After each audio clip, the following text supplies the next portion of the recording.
Sleeping had become infinitely easier after the wolf managed to fall asleep for a short minute and mess with its cochlea to turn off its hearing.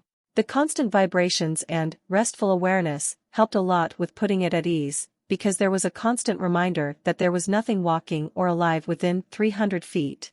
That human was so absurdly strong that the wolf was starting to reconsider how easy it would be to hunt humans for food. There had to be a reason they were the dominant species in their own nest, right? It couldn't just be numbers. Something to consider when it got out of here, because truth be told, it was utterly terrified of that man, and the thought of being as far away from him as possible only spurred the wolf towards escape with more urgency. But it had to rest, fix its hands, and mess around with its new mana cells for a bit first. Just until the human was sufficiently far away and unlikely to come back to kill them for accidentally tailing him. That time of rest also gave the wolf a lot of time to think about and theorize changes to itself, most of which were put on the mental back burner for later, with the exception of a few small ones like putting a thin film of cartilage at the entrance of its ears to stop its eardrums from bursting by the machine when it walked past it. Then it checked its moss fur changes, which would still take about 2 more days to finish, much to its disappointment. That left it with a body that was half furless, because it hadn't considered to check how much time those changes would make, so it quickly put fur back on its body, and nudged the devourer skill into naturally letting its fur fall out when the moss would emerge and grow from underneath. After it had finished checking itself and applying changes, it mentally prepared itself for the likely arduous task of figuring out how its mana cells would work. It was wrong once more, and it couldn't be more thankful. It was actually very easy. The wolf felt the mana in its body if it focused, a faint sensation of something being there, and all it had to do was focus on its mana veins, and try to sort of visualize them sucking in mana instead of pushing it out, like they were used to. That took 3 minutes of intense effort, but it figured out how to do it. Its mana veins couldn't pull mana from the air, no matter how hard it tried, but the mana cells? Not only were they made to store mana from their ambient surroundings, it seemed like, for one reason or another, that mana was converted to be the wolf's mana. So taking mana from these cells felt as natural as breathing. It wasn't exactly sure of how it could tell, but it could. The human had different mana to itself, and the air did too. So did the moss in the rooms below. But the mana cells could somehow convert that mana. Maybe it just wasn't smart enough to understand the absurd complexities of the mana cells, but no matter how much it scrutinized one, it just couldn't quite tell how it did it. Half an hour of messing around with its mana cells later, it got a light mental prod by the symbols, and with a sense of groggy confusion, it turned aside, devourer, and let the symbol spread out over its mind's eye. Acquired skills. You have gained the skill, Mana Conversion, Level 1. A mental prod at the skill gave it a vague understanding of taking mana and converting it to be its own, more felt and conceptualized than with actual images. It paused, and reached for the mana veins in its throat. And with as much focus as it could muster, it pulled. It was like trying to suck insentient slime through a thin straw, constantly trying to return back into the greater world and pulling itself away. But it could feel that foreign mana, interact with it, try and exert control over it. It didn't know how, why, or what changed, but it could. And as the wolf held on, keeping the foreign mana in its throat and trying to suck it into its mana heart, something quickly changed, the mana somehow becoming less thick, easier to move. The skill was doing something, but it wasn't sure what. Shortly after the mana began moving through the mana veins in its throat, through its physical flesh, it came into contact with its mana cells. Within seconds, the mana was sucked into its mana cells, and the wolf felt that mana become its own, the cells almost buzzing with energy. It hurriedly sucked that mana out of the cells and into its mana heart through its phantom veins, allowing them to continue the process, watching in wonder as a steady stream of mana trickled into its phantom heart. A stream which stopped within mere seconds, as that same phantom heart was completely full of mana already, the mana pooling in its veins instead.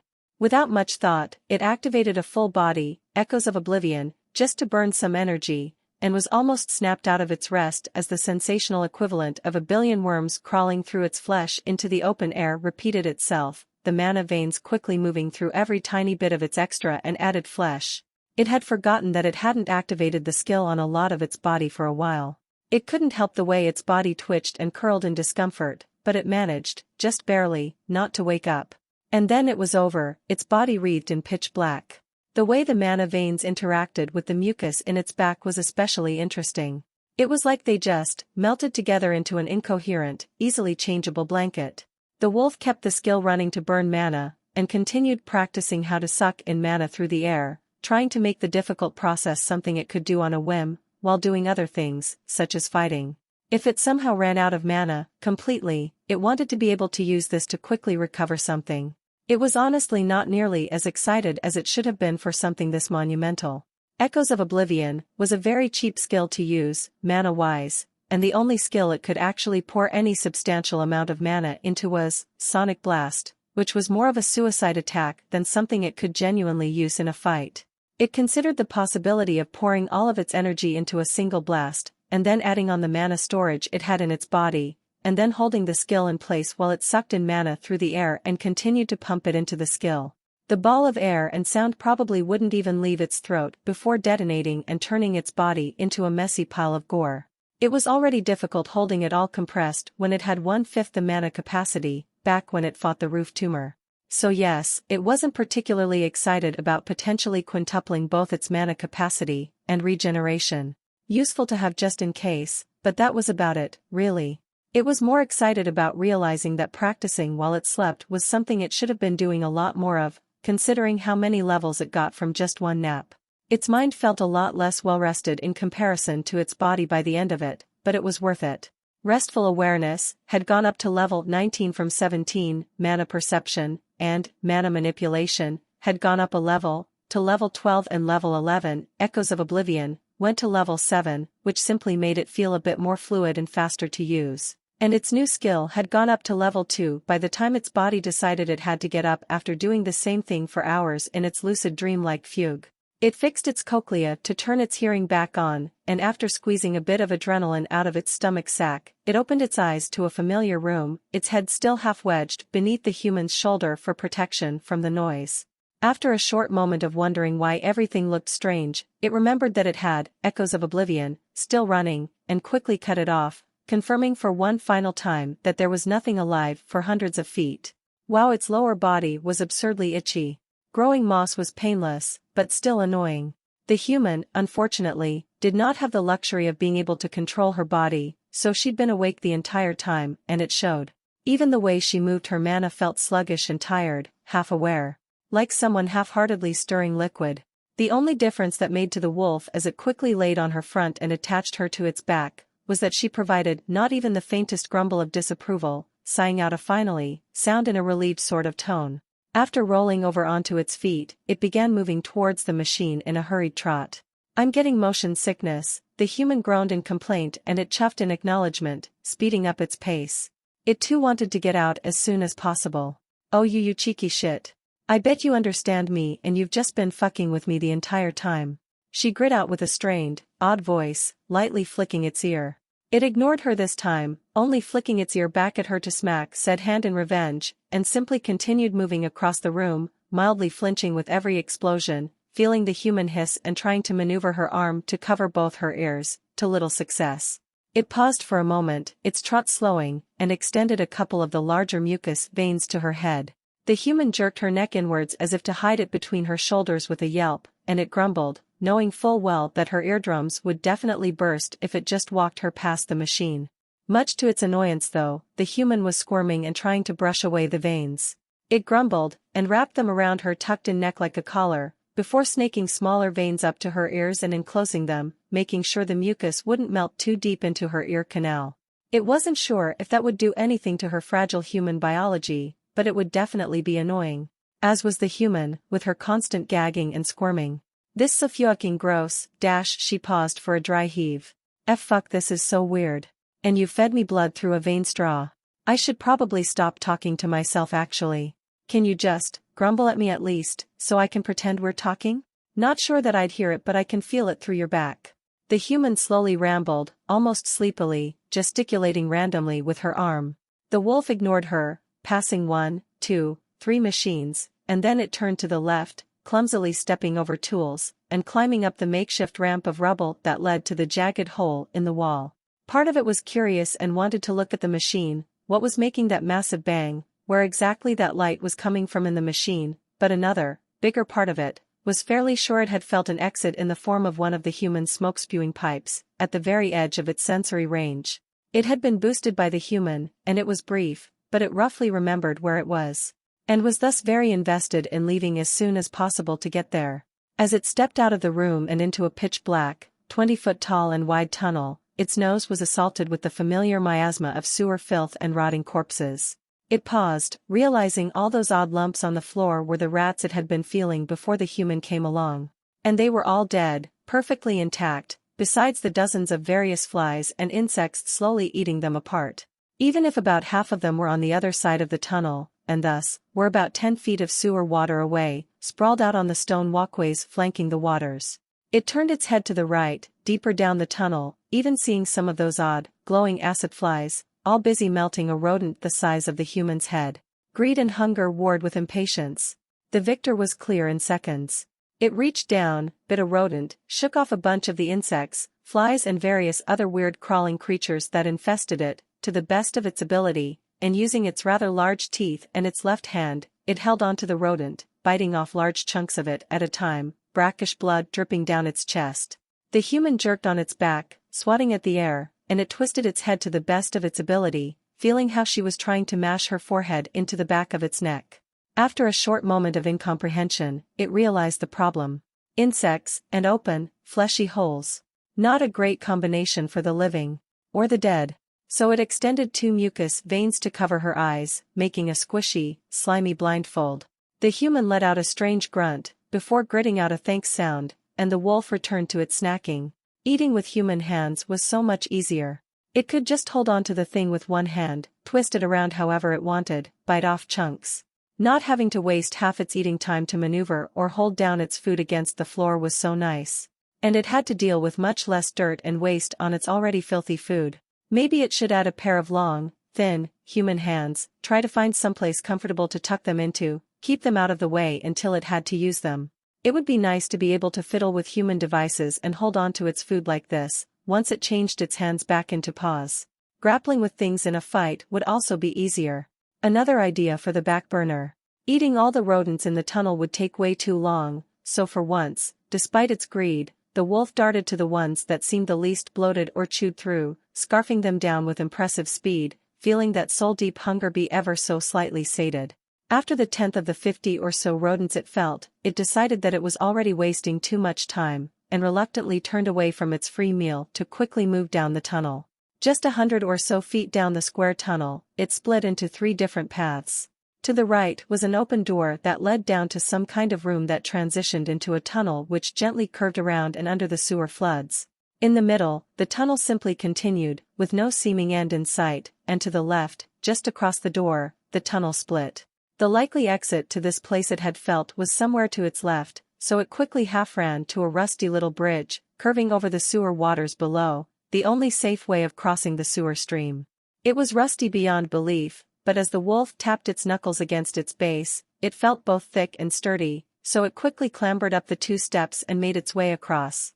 "Wait, no. Wrong way. Turn around," the human said in a hurried voice as she curled her body to the left to point behind them, her voice barely audible over the explosion's echoes and trickling waters. And it stopped in the middle of the bridge to briefly check its surroundings for threats. Nothing. It wasn't sure why the human was getting worked up, and it didn't care at the moment. Her protests to turn around grew ever more annoying as it continued down the tunnels, trying to use her hand to grab its snout and turn its head around, tugging and pointing back with urgency. But there was nothing behind them. Frankly, she was starting to piss it off. But maybe she was hallucinating, so the wolf tried to be a little more patient than usual, only letting off warning growls and grumbles in reply to her constant pestering. Until she grabbed onto its ear and tried to yank its head around. It stopped in its tracks, a sharp snarl rumbling out of its chest, tensing in warning. Even if she couldn't hear the snarl, she would damn sure feel it. The human's hand jerked back, a faint scent of fear in the air, quickly retreating. She mumbled something, sounding defeated, and finally seemed to give up, going limp against its back. It curled its lips back down to cover its teeth, and pushed forwards, consciously deciding to forget about her annoying paranoia episode, or whatever that was. The tunnel continued for a while, eventually starting to curve upwards, the flat stone beneath its hands changing to carved steps. The rushing rivers and trash they carried raced past them as they quickly made their way up to the strange room it had felt. It had quite a few encounters with stray packs of rodents, but they were barely worthy of note. It just had to wait until they were close, and then it swept them aside into the water to be carried away by the stream. And if they were on the opposite side of the tunnel to its right, they would do it by themselves, throwing themselves into the water without thought. The tunnel curved right after a couple 100 feet and started to slowly flatten, the slick stone turning flat once more. There were various random tunnels and doors along the way there, all leading to rooms seemingly designed to just exist, empty and without purpose, besides maybe being useful for taking shortcuts through the immense amount of stone around them, rather than following the tunnels. It didn't go into any of them. It paused to punch the floor, hard enough to wince, all of its antennae writhing against the floor. Its head shot up, ears rigidly pointing up. How did it not notice that before? It activated Echoes of Oblivion, making the human stiffen on its back, and lowered its chest, cautiously stalking forward, driven by both curiosity and confusion. The door it was looking for was about 120 feet ahead. The strange, very vaguely humanoid creature hanging from the ceiling was about 80 feet away from both of them. So it stalked forward, ears and antennae all focused towards the ceiling, and the thing that was clinging to it. The closer it got, the more clear the image that the vibrations gave it, and the more confused the wolf got. It was a human. Its organs and limbs were roughly placed the same, just of different proportions, and the biggest giveaway was that it was wearing human coverings around one shoulder and its crotch, shredded and torn and little more than rags, but still there. It was just not quite right. Its limbs and fingers were ridiculously long.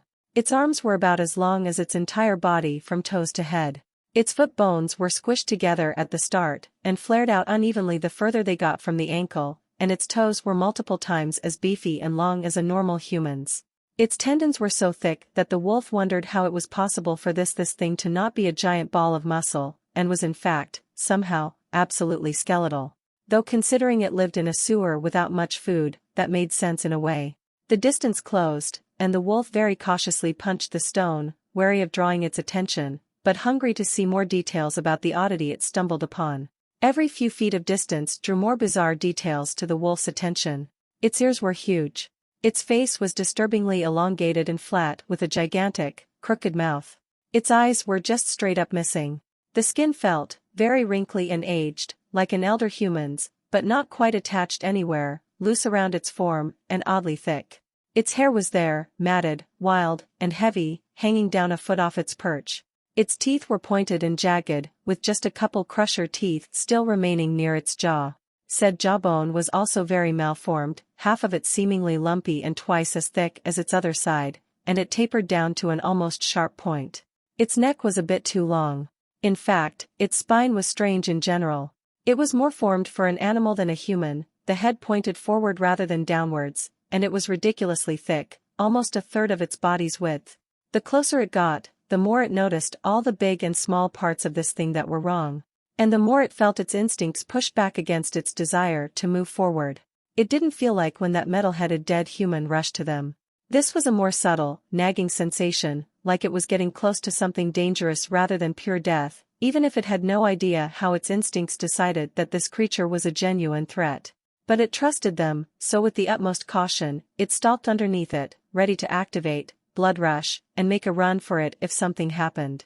And something did happen, in the form of a rodent on the other side of the tunnel, finding some kind of cockroach and charging it with one of its usual shrill screeches.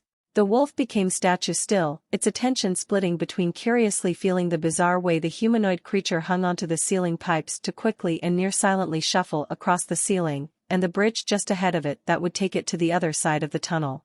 It slowly and carefully moved towards the bridge, making sure it didn't kick some random trash in its path and draw attention, and doing its best to observe the scene going on at the other side of the tunnel, just 10 feet away. As it crossed the bridge and stepped off onto stone again, it turned its full attention to the human-like creature, slowing its pace, too damn curious to just leave yet. The rat was preoccupied with shredding the cockroach to bits, and the wolf felt the humanoid move itself to be hanging over it, positioning itself into an almost ball-like shape. A strange, barely audible whistling sound suddenly came out of the creature's lips, a soft sound that undulated with varying tones, almost like a soothing song. It actually sounded quite nice. It didn't seem to bother the rat, nor have any real effect on it, but the humanoid tilted its head around in strange, erratic ways for a few short seconds, as if it was trying to catch some sound with its ears. The wolf was really curious as to how this thing hunted, so it stopped entirely, despite the door it had been looking for the entire time being just a couple dozen feet away. It was no less tense than before, ready to bolt and barrel through the rusty door should the need arise, but for the moment, it was stationary, all its attention focused on the extremely careful way the humanoid seemed to unfurl itself.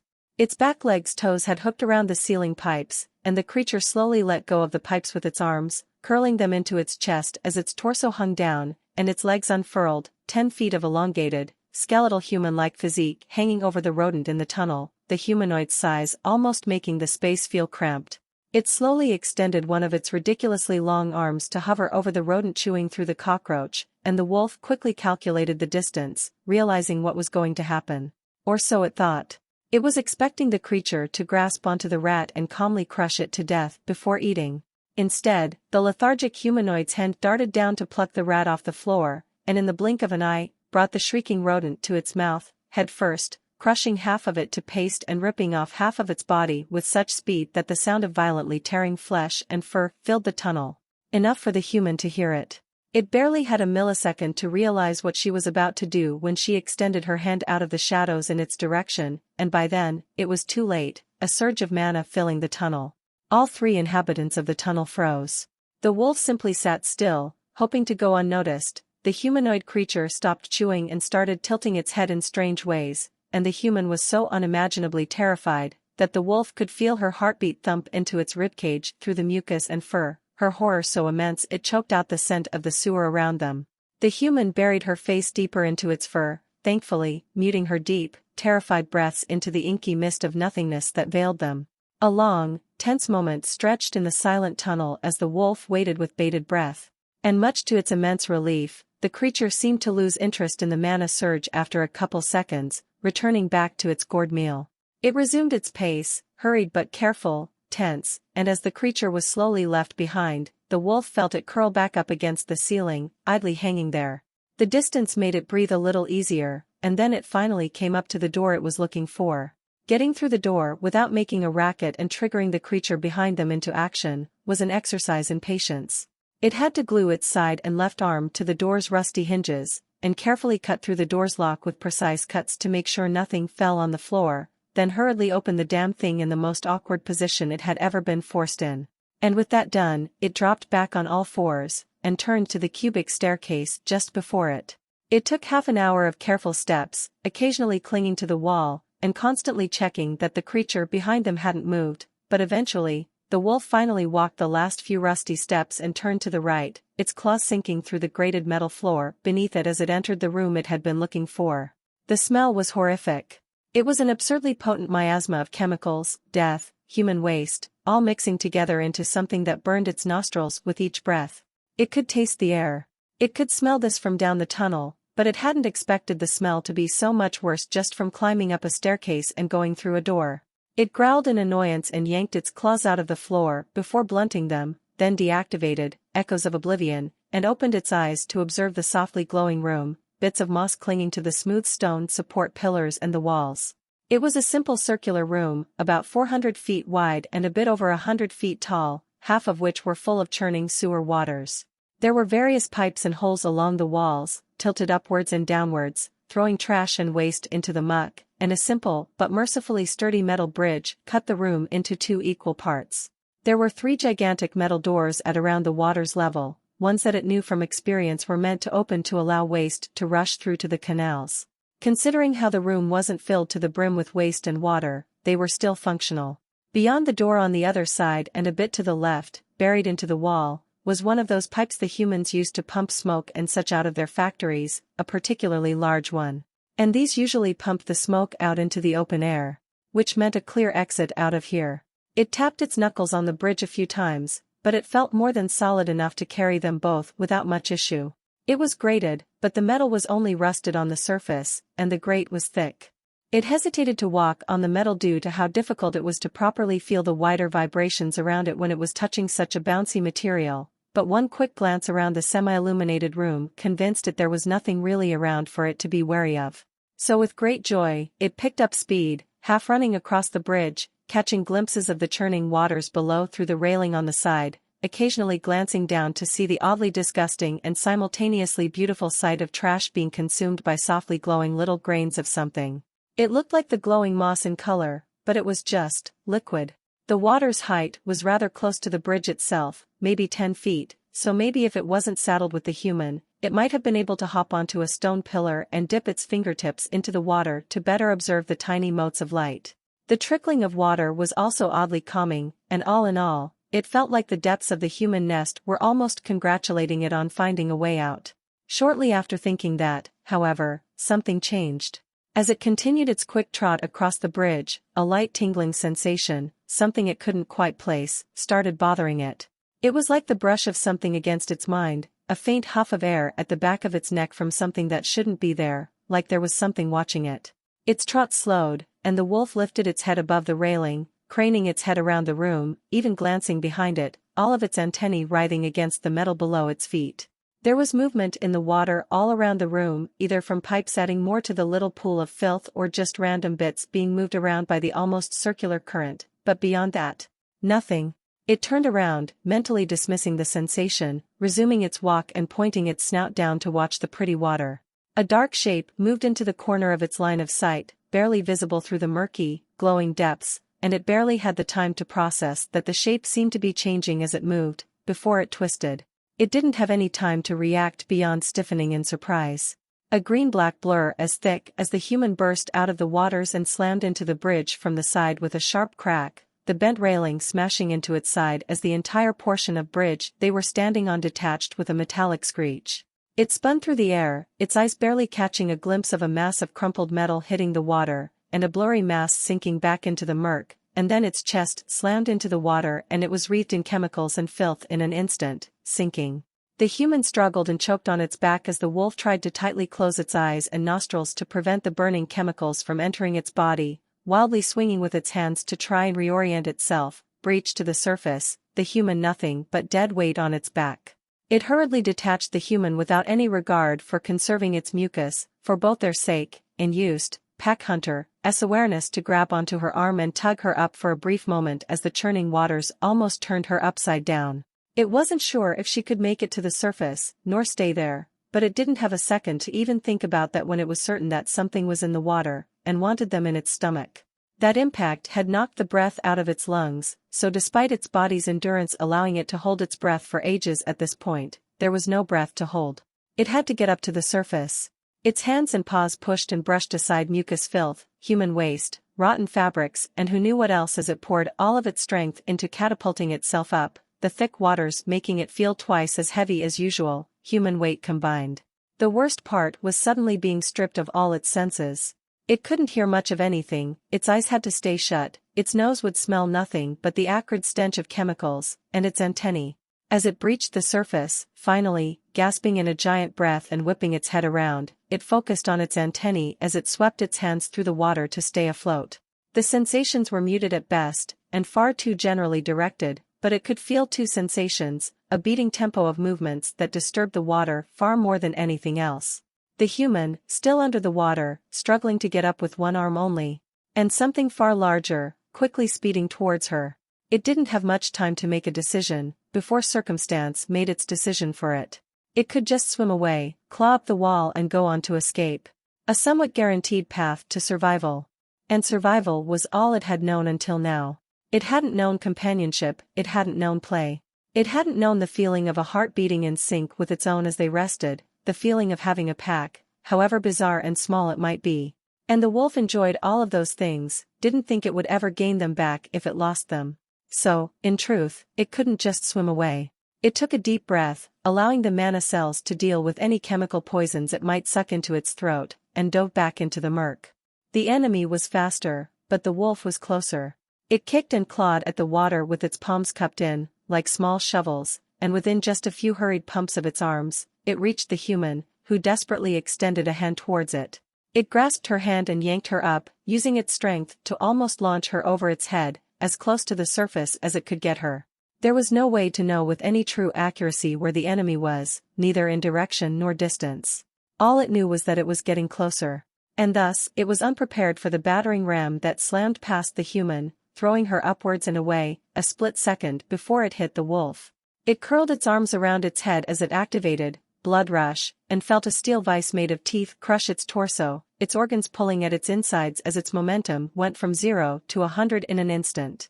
Blood rush, and its natural defenses prevented the massive teeth from puncturing more than 1 or 2 inches along its shoulders and waist, but the wolf couldn't focus on that when the pressure on its ribs was trying to force its breath out between grit teeth, its collarbones fraying and bending dangerously as its shoulders tried to crush together from the overwhelming power.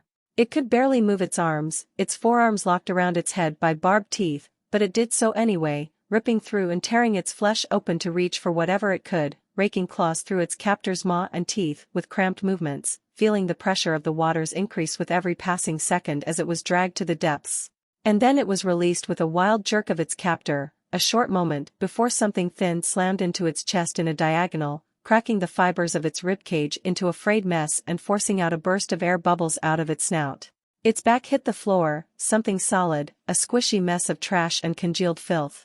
It forced through the pain and confusion, the crushing pressure, twisting its body to set its limbs against the floor and kick up, trying to rise to the surface in a wild scramble, unable to fight back against its enemy whatsoever when in its own element. It barely made it 3 feet before something whipped through the water, and it was only due to knowing how that motion felt in vibrational senses that it managed to duck its head, the creature's appendage slamming into its left shoulder with a familiar pop that reverberated through its entire body, a short moment before its snout and right shoulder smashed into the floor again, the cracking of its bone fibers almost audible.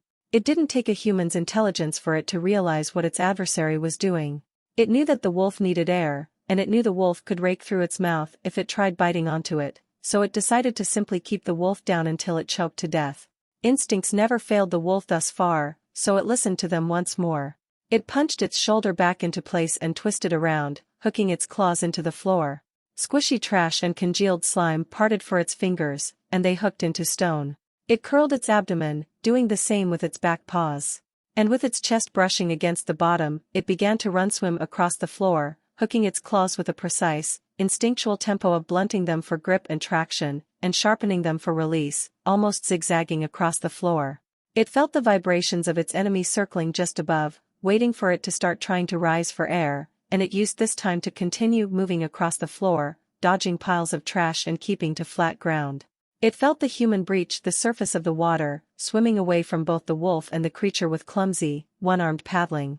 The wolf finally reached the support pillar it was looking for, a thick rod made of rock, and stopped paying attention to the human, reassured that she'd be fine as long as the wolf figured out a way to kill this thing.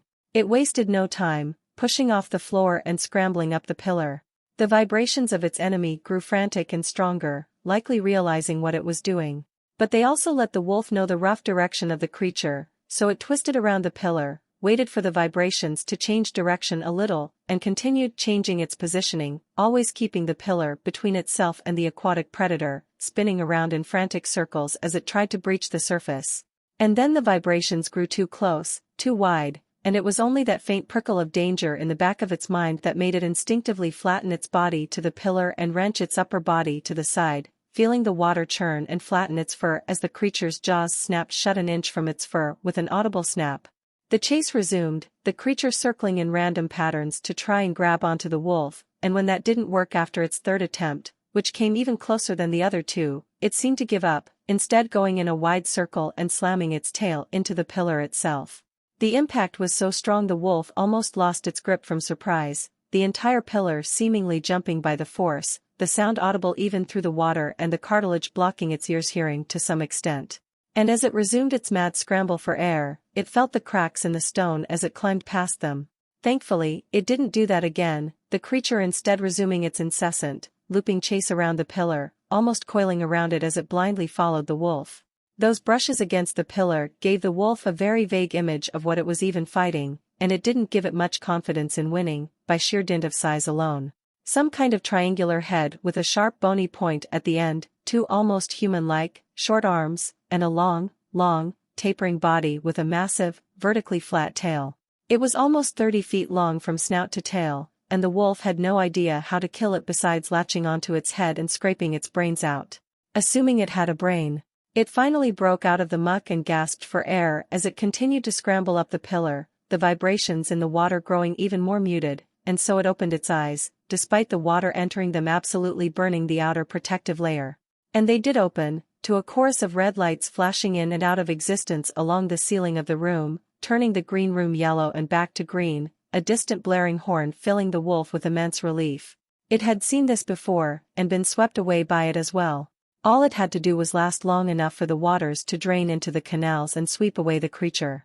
Which was easier said than done, because the moment that realization and plan formed in its mind, the sound of bursting water and a prickle on the back of its mind made it once again throw its body to the side, trying to dodge whatever attack its adversary had thrown at it, simultaneously twisting its neck to try and get a visual on the creature.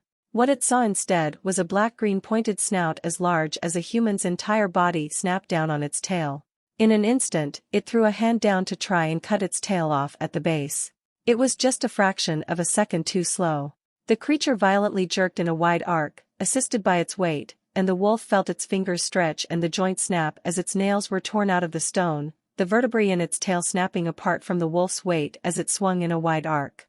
And then it flew through the air with speed it had never felt before, feeling its side and shoulder smack into the water, making its body bounce off and violently spin for a brief moment before it hit the water again and tumbled through into the muck. For a few seconds it just kicked and writhed in the water, disoriented beyond belief, unable to tell up from down as its brain bounced around in its skull, and by the time it broke the water's surface to cough out the burning water in its throat and gasp in a breath, it saw the creature's dark form racing towards it through the glowing waters, closing the distance at a frantic pace. At the corner of its sight, it saw the walls of the room curve towards it, and it quickly turned around, coming face to face with the massive metal doors behind it. It practically threw itself towards them, pawing at the water with all its strength, and it set its hands onto the metal, hooking its claws and catapulting itself out of the water. As its claws raked through and it scrambled up, a small shower of sparks hit its chest, something it was going to ignore as it twisted around to catch a glimpse of its pursuer, but a strange foam sound accompanied a sudden flash of orange light, and it jerked its head down, watching in surprise as flames suddenly raced out from its chest, covering its limbs in the span of a single shocked second. A frenzied sense of panic clutched its heart in a vice as the fire flashed up to its snout in an instant, and it yelled as agony burnt through its snout, hurriedly closing its eyes before twisting on the metal and diving down to the waters once more. It felt the air crack past its mangled tail as its assailant's own tail smashed into the metal with a thundering clang, a strike it avoided by pure luck, and it dove headfirst into the waters, the fire petering out of its fur in an instant. Without any time to waste, it tried to grab onto the metal and continue the chase, continue to buy time, but its position was too awkward, its body and its surroundings too chaotic, its mind too panicked. It only managed to clumsily hook two claws into the metal before it felt the creature's pointed snout rushing towards it. With a jerky, uncontrolled movement, it threw its body deeper down with so much force it felt the muscles in its arms tear, twisting its chest to the side. The sharp point of its adversary's snout scraped against its ribs and cut a shallow rend through its side, before it slammed into the metal behind it. And it finally saw an opportunity. Its arms grabbed onto the thing's snout, claws hooking into leather-like skin and steel-like bone, and it hung on as the odd, snake-like creature started throwing its body in random directions, spasming and twisting in its attempts to buck it off. It squeezed as much of its adrenaline sac as it dared to, feeling strength and vigor flood back into its body. The water and trash tugged at the wolf like hooks sinking into its body and yanking it away with every sudden movement, its back paws struggling to find their way back to the beast's snout and carve through anything as its bottom half was simply swung around like a rag doll. It had no idea where it was or what was happening, it simply held on, held its breath, and did its best to rake its back claws through its enemy's snout without losing its grip, clenching its snout as tight as it could to keep its breath in. And then the beast's course suddenly grew straight and rigid, speeding through the waters, straight down. The pressure on its body grew to a familiar, all-encompassing, crushing strength, and the wolf let go of its grip on the underside of the beast's jaw, and hooked its left hand's claws into the top of the thing's snout, allowing the pull of the water to drag its body down the length of its enemy's head, until it was at the base of what it would consider to be its head. Then it blunted its claws, and hooked its right hand's claws at where its neck should be, roughly. Unfortunately, its skin was so thick around the brain case and neck that the wolf could barely reach actual flesh with its claws, or at least that's what it felt from its few remaining antennae that hadn't snapped off yet. The snake-like creature twisted away from its straight-down trajectory, doing so with an extremely tight turn that gave the wolf another heavy dose of motion sickness, and then it sped upwards.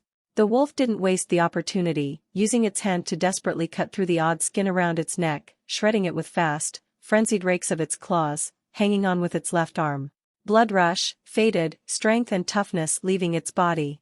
And then the water's pressure vanished, and its eyes snapped open to a room full of burning water, the green glow seemingly gone entirely, replaced by a lake of fire, extending out below them. Its adversary leaned forward, giving the wolf a very panic-inducing look of the flame flashing up the thing's tail and straight towards it, and in that moment of distraction, unsure of what its opponent was even doing, it had no time nor any way to react when it snapped its entire body back like a whip. A coiled mass of incredible weight and blinding speed slammed the wolf into stone, and it let out a short wheezy puff as its breath was forced out of its lungs, feeling the bone fibers in its ribcage snap and tear open like frayed rope. Its heart skipped a beat, then two, and as they began their descent back into the waters, it was wreathed in flames. It breathed in as best as it could through the mind-searing agony as its heart resumed beating, pain resistance, being the only thing that kept it from succumbing to shock. Its mind's last observation before it activated, maddened frenzy, was that the doors of the canals were finally opening. And then it felt power, pure ecstasy. Fur turned to strings of marble, muscles turned to steel cables, the world slowed down as if in a hazy dream, its senses exploded, feeling every inch of the waters and the tunnels beyond for hundreds of feet, the meat bag squirming under the water in the distance, the prey beneath its paws. In the corner of its mind, it felt a million chains snap like strings, and it was finally free. Free of inhibition, caution, sanity, and thought. Devourer roared for blood and carnage, and the wolf roared with it, a snarling bark turned to rumbling thunder. Its jaws stretched open as far as they could go and further, almost flattening on its prey's head, its jowls and muscles tearing, the jawbone dislocating, and as they fell, the wolf bit down between the eyes of its food, its canines hooking into its skull, a perfect grip, the scorching of the flames against its eyes and lips little more than a pleasant tingle. With four limbs free, it didn't hesitate a millisecond. Its claws dug into the thing's eyes, its tail wrapped around its throat, and it began clawing its outer armor to ribbons, barely noticing the change when they crashed back into the water. It continued snarling out its air, jerking its head from side to side, opening the wound further, every frenzied rake of its claws crisscrossing with the next, and in the bloody whirlwind they caused as its prey bucked and twisted underwater, the doors opened, the current sweeping them away. It didn't stop, the world spinning, flickering from wild rushes of liquid to mists of liquid flame, feeling concrete slam into its back as its prey and itself tumbled down the flaming tunnel, carving off the creature's armor one little piece at a time, its feeble struggles simply making it more excited. The grip it had on its skull fractured and broke between its teeth, the sharp points gouging out the flesh on the inside of its snout. That unexpected snap almost managed to separate them, but the wolf hurriedly shoved two fingers into its prey's vacant right eye socket, making them tumble around each other for only a short few moments before it forced itself back onto its head, resuming its near-relentless mauling as they crashed in and out of the flaming wave. It shoved the top part of its snout through its prey's left eye socket, biting through the thick bones and skin for a grip, and continued shredding its neck to ribbons with its left hand, forcing its right hand through the eye socket, looking for its brain with uncaring, rapid thrusts, its back paw scraping through the skin on the thing's backside. Its food tried to twist in every which way and direction, desperate to put the wolf in its jaws, even grasp a single limb, to no avail. The wolf was too fast, too strong, too small. Its right knuckles broke, the fingers flattening against its palm as it jammed its hand as deep as it could go into the spasming, roaring pile of meat's head, the socket just a bit too small to fit its wrist. Its shoulder slammed into the bottom of the down-tilting tunnel, its elbows were crushed beneath the weight of its food, its body was torched and quenched repeatedly as they struggled for purchase, for domination, within a flaming tide of chemicals. It lasted an instant to the wolf, and an entire minute of near free fall to the world. It finally cut through the armor on the thing's neck, feeling the soft flesh beneath, and it flattened its fingers, thrusting them into the soft flesh and arteries below. It couldn't taste nor smell the blood, but it could feel the furious pump of its veins as they parted around its hand. Its prey curled into a rough ball, its clawed, webbed feet trying to reach up to its neck to dig out the wolf's hand, its rumbling roars being replaced with choked gurgles as the wolf breached into its neck, wiggling its claws and grasping onto the base of the thing's tongue, shredding it to a squishy mass of mutilated muscle. Savage glee raked through its body with a pleasant shiver, its charred fur spiking on its back, whatever wasn't melted together. The tunnel tightened, the space for the fire to bloom lessened as the wolf continued to try and saw through the thing's neck, and then without warning, they were falling, spinning in the air. It didn't care where they were or where they would land. It kept biting, scratching, bucking and twisting on its prey's neck, trying to shove its clawed fingers into its brain, into its throat, tearing its flesh open one rake at a time. Seconds passed in what felt like minutes as a waterfall of liquid fire dumped them into the gargantuan canal below. The frothing waters embraced their flaming forms once more, and they slammed through them to the bottom. Its prey landed chest first, several dozen bones snapping beneath the wolf's paws, and the wolf used the sudden impact to saw another inch through the thing's neck before the waters swept them out into the open air again, into the flames. Their twirling mess of a fight continued, tumbling down the canal in a desperate brawl that grew more lethargic by the second as its prey slowly bled out from the giant hole in its neck. The wolf's body was smashed into rock and lead more times than it could count, each impact sending jolts through its abused organs as the world spun and fractured around them, but the wolf felt nothing, wanted nothing but to kill its prey.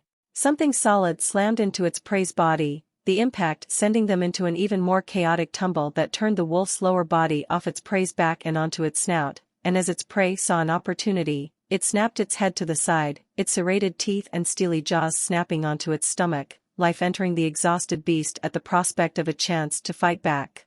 The canal bent, a gentle curve, but with their momentum, they crashed onto the tilted sides like tumbling boulders, and without a single instance of rest, its prey bit down with every ounce of its strength, its teeth only barely managing to dig an inch into the wolf's stone-like body as its shattered arms clawed at the stone, their bodies once more wreathed in flames as they met open air.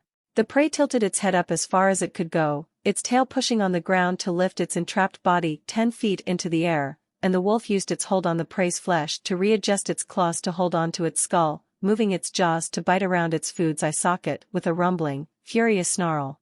A crack of thunder roiled out of its throat and exploded straight inside its prey's skull. Through a single, half-functioning eye, it watched in mindless fury as a spray of gore and brain matter sprayed out into the open air from its other eye socket, the explosion backblasting into its own throat and rupturing a lung in the process as the air slammed through into its body. Despite its attempt to twist its head around, an instinctual movement it didn't care to know the origins of. The roof of its food's mouth burst, the explosion of air impacting the wolf's stomach and ripping its body out from the clutches of its teeth in a spray of blood, and the wolf tilted its body to the best of its ability, landing on its paws and rolling on the floor to dissipate the impact, its smoking form still flickering with errant bits of fire. And then it was left without an enemy, but it had to cut, to rip and tear and kill and devour and dominate something, anything. It charged at its prey's twitching corpse before it even hit the ground, and began clawing out pieces, shoveling them into its mouth or flinging them around the canal as it bit off chunks, barely pausing to breathe through the frothing blood in its throat as it sank into a feeding frenzy. Even so, every one of its senses scanned for something alive to kill and hunt and break beneath its paws. In the desolate silence of the human nest's fourth floor, however, there was nothing to kill, so the wolf continued its eating binge until, maddened frenzy, faded, and it collapsed in an instant as the boost faded, its mutilated, charred snout nestled deep into its prey's throat, the towering machinery all around them poised like gravestones spearing into smog. As its mind faded into unconsciousness, it idly noted that despite feeling like so much had changed about itself, the familiar sight of the open canals and the meaningless machinery of the abandoned floor remained the same, a grim welcome back to where its life began, the empty quiet of the fourth floor's canals a familiar background to its rest. She didn't have the time to process it, but as she dove beneath the burning surface of whatever the hell she was swimming in, she couldn't help but replay the moment in her mind. Feeling her companion snap back like a whip, stop just as suddenly, and then just vanish in the middle of falling. She couldn't feel it, no matter how much she focused. Was it dead? Just like that? Was she next? Eventually, her air began to run out, and so she surfaced, telemantic construct, propelling her up, just long enough for a single gasp of air, before she used it to push herself down just as the searing lick of flames against her skin was felt.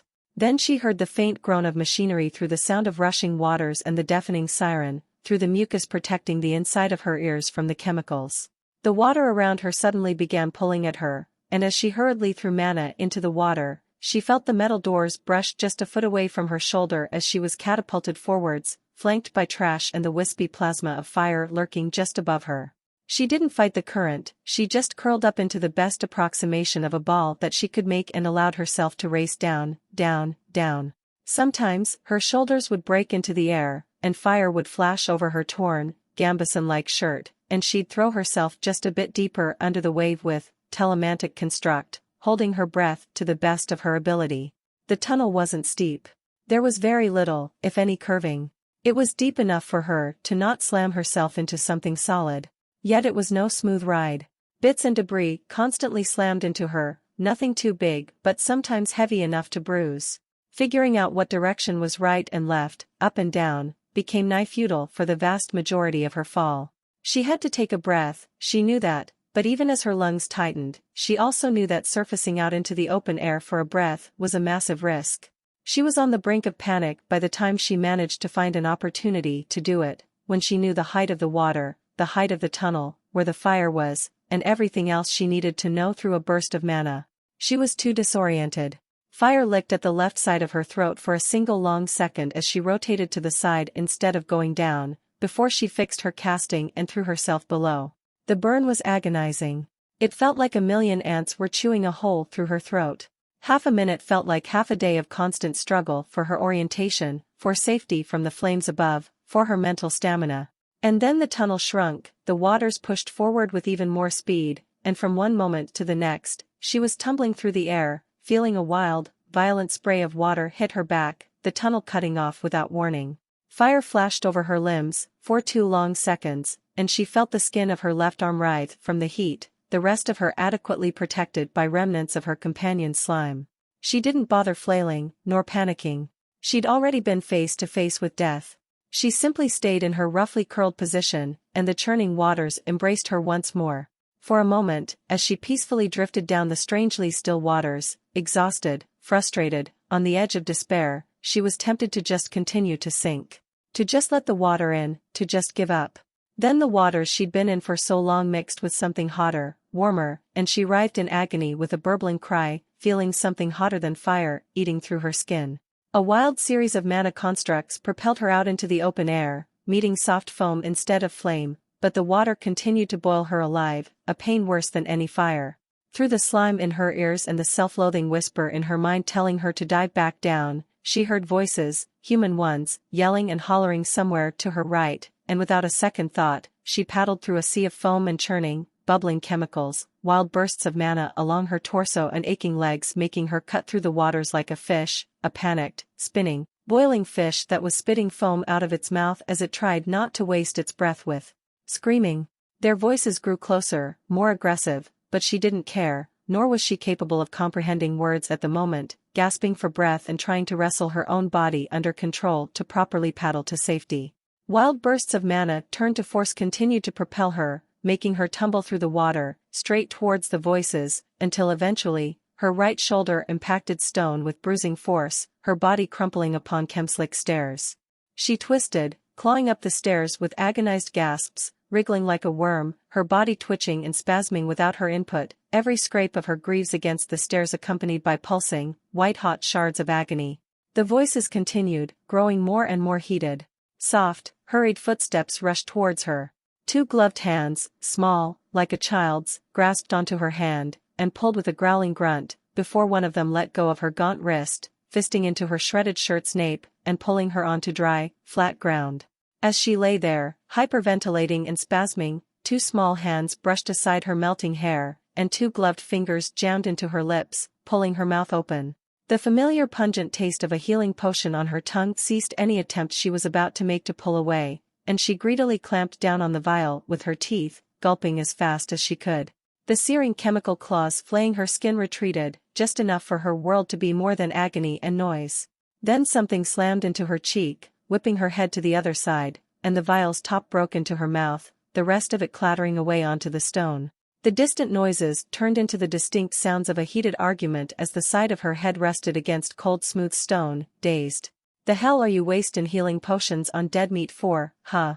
A voice above her hollered, and the sound of a meaty thud accompanied a yipped croak, the sound of fabric hitting stone. She spit out the broken top, coughing weakly as she tried to regain her bearings. A pulse of mana from her hand provided an image that made no sense. A guard loomed to her right, hunched over, his hand fisted in a cowering goblin's hair as she lay sprawled out on the ground, a club held in a tight grip on his other hand. A stone walkway that transitioned into stairs, most of which were under the waters. The usable part was just 15 feet wide, flanking the pool of chemicals at her back, ending just 20 feet to her right. And just to her left, an extremely irate man in a worker's uniform was arguing with another guard, something about a curfew, their body language on the brink of violence. Then the man's head turned, and she felt his teeth grit, his brows furrow. "Don't you touch my property, you jumped-up rat-fucking maggot!" he screamed, his spittle flying through her mana, taking a step towards the guard to her right. The other guard didn't waste a single moment to swing his club at the man with a sharp crack at his ribs, and as violence erupted, it wasn't so much a fight as it was a beatdown. She rasped out wheezy breaths, still twitching and shuddering in agony, bits of foaming spit trickling out onto the stone below her half-melted, chewed-through lips. The healing potion's merciful numbness receded, and she let out a strangled gurgle of agony as she felt the regeneration fade, the chemicals continuing to chew through her skin, melting her alive. The uncaring steps of the second guard rushed past her to join the first, and as she wheezed and twitched on the floor, the man's yells turned to coughing, to agonized wheezing, to silence, one meaty thud at a time as he was beaten into the floor. One of the guards spit out loud, and she didn't dare use her mana on them, trying to stay as silent and motionless as she could manage, gritting her teeth into dust as pain resistance leveled up, allowing her another moment of evading their attention. TSK, the people on this floor are ridiculous. Nobody fucking listens. On the second, at least they knew their fucking place. Nothing but disgusting fucking gutter rats down here. A gruff voice said, the one who'd kicked her. Another meaty thud, without reaction. "I'm with you, but I think you killed the guy. This is kind of bad, isn't it?" The second guard asked, a more hesitant, ratty voice. Not really. Nobody will care about a random dude disappearing. The gruff voice snorted. "Go strip the goblin for me while I toss this guy into the sump, will you? I'm taking dibs on first round. Let me go first one goddamn time. I don't want to shove my dick in a used hole." The second guard complained as he walked back towards the goblin. Her nerves continued misfiring like fried wires, feeling like a blender made of a million blades was scraping her flesh off. She could do nothing but force a hissed, wet croak between grit teeth, feeling foaming spittle exit her mouth as her abdomen and chest convulsed. She wanted to laugh. No, she wanted to fucking cackle. All her hopes of rescue amounted to this. The man walked past her, and she let out a small burst of mana, feeling the way the goblin seemed to realize her fate, crawling back, her head snapping around for an escape that wasn't there. Her skin flashed between searing heat and spine-curling cold, and she could do nothing but feel a shard of glass be ground to dust between her teeth as she clenched her jaw. "Then use the back once I'm done. Unless you want to fight me on it?" The first guard replied rhetorically, and she suppressed the bubbling laughter, the nausea, the bile rising up her throat, the rage. An audible, rough heave of effort, and something splashed into the sump. The man didn't wake up as the hissing waters drew him to their depths, and never would. Just like that. She sent out light pulses of mana again, as inconspicuously as she could, feeling with phantom fingers as the second guard, a skinny, gaunt man, used a knife to cut through the goblin's clothes as he held her down by the throat, growling threats at her whenever the poor thing wriggled too much. It felt like she was holding his hand as he cut through the goblin's belt. If she let her mind wander, searching for an escape, she could almost feel his hands turning to steel, the goblin's hair turning into woven fur, holding hydraulic claws within her mana as they slammed into the wolf's chest. A friend that might not even be alive anymore. The first, bulky guard walked past her, and she felt him give her a side glance before continuing, entirely uncaring, crouching by the stripped goblin. The chemicals seared her nose and clawed at her throat with every breath, lit her neck on fire with every pulse of her blood, slowly gouged out her flesh as she laid on the ground. She was dying, within and without. A memory came to her, one of comfort, of how it felt to drink the wolf's blood, that feeling of invincibility, of the world being vivid and clear despite her lack of sight. The warmth of power, raising goosebumps on her skin, soothing the weakness within her as it flooded her gaunt limbs. The sensation of feeling every single strand of her clothes brush against her skin, hearing her heartbeat, feeling the rush of blood move within her, that comforting certainty that she could bend an iron pipe with her grip alone. Blood. Blood, that taste of copper and life. She needed blood. A fistful of mana washed over the ongoing scene just a few feet to her right. She felt the position of their weapons, the strength of their builds, the stability of their positions. She felt how the thinner man turned around and crouched down on his haunches to stare out into the frothing sump, how the stout, taller man tried to maneuver the goblin into position, his pants around his knees.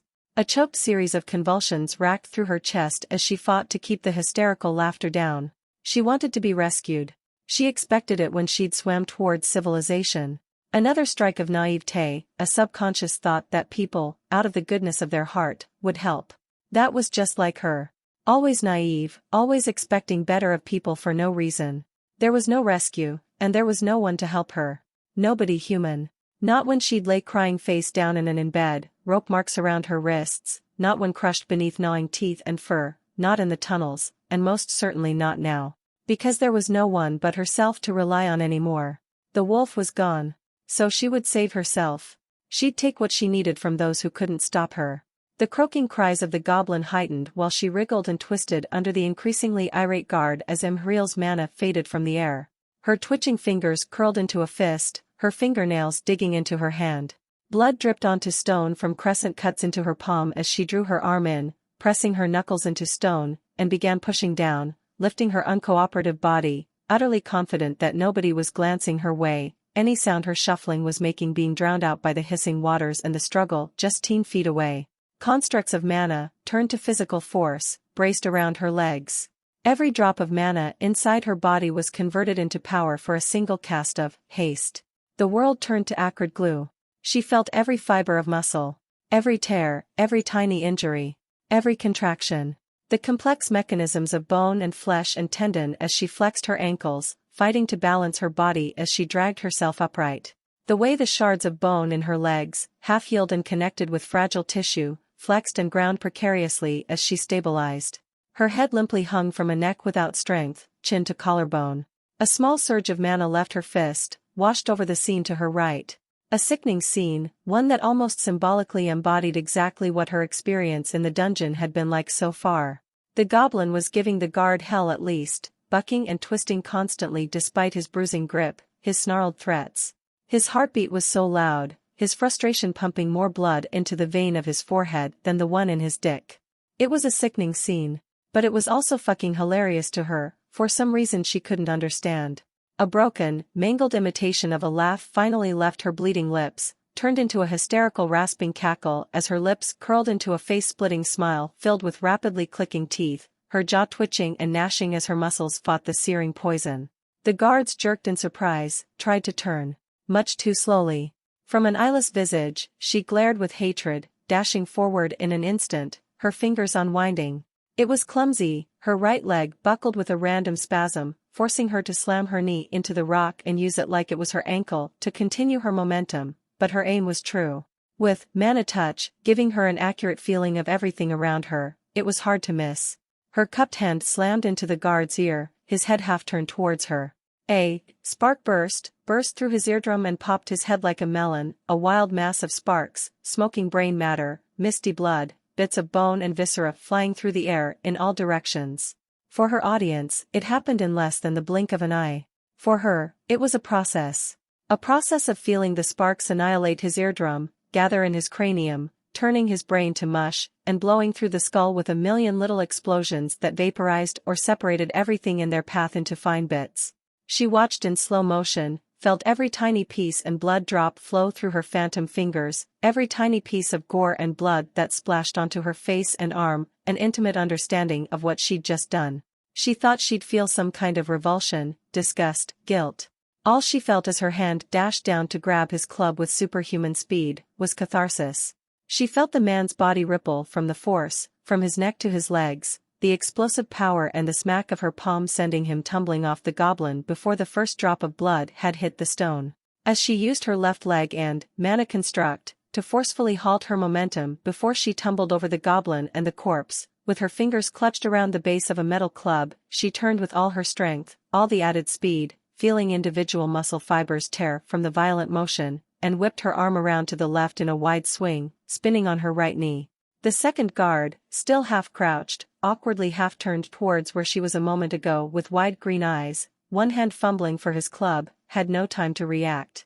The moment the club left her hand, she used a short, explosive burst of mana construct outwards from her palm to add to its momentum, using the last shred of the mana in her core. She hadn't aimed at all. She didn't know where she was even throwing it, her fingers numb and barely functional. All she had was an intimate feeling of where everything around her was. It was a perfect throw. It didn't slam into his face, as much as it slammed through from the side. The handguard cracked through his eye socket, and the club landed across his eyes with a guttural snap and a popping sound, blood and viscera bursting into the open air, the club embedded into his face, a solid inch deep, his face caved in like paper. His head whipped back violently as the club's momentum carried it out of his face and into the sump, and with her balance lost, they both tumbled to the ground, slaves to gravity and momentum. She tried to catch herself with a hand, but it crumbled with barely any resistance, her stomach convulsing with choked giggles. Her right shoulder hit the stone, then her chest, and the left side of her face followed.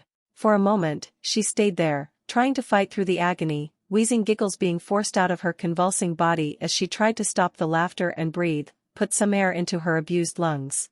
Her attention turned to the cut belt next to her foot, the singular healing potion still sitting in a fabric sheath, and with a weak burst of mana, it tumbled next to her waist.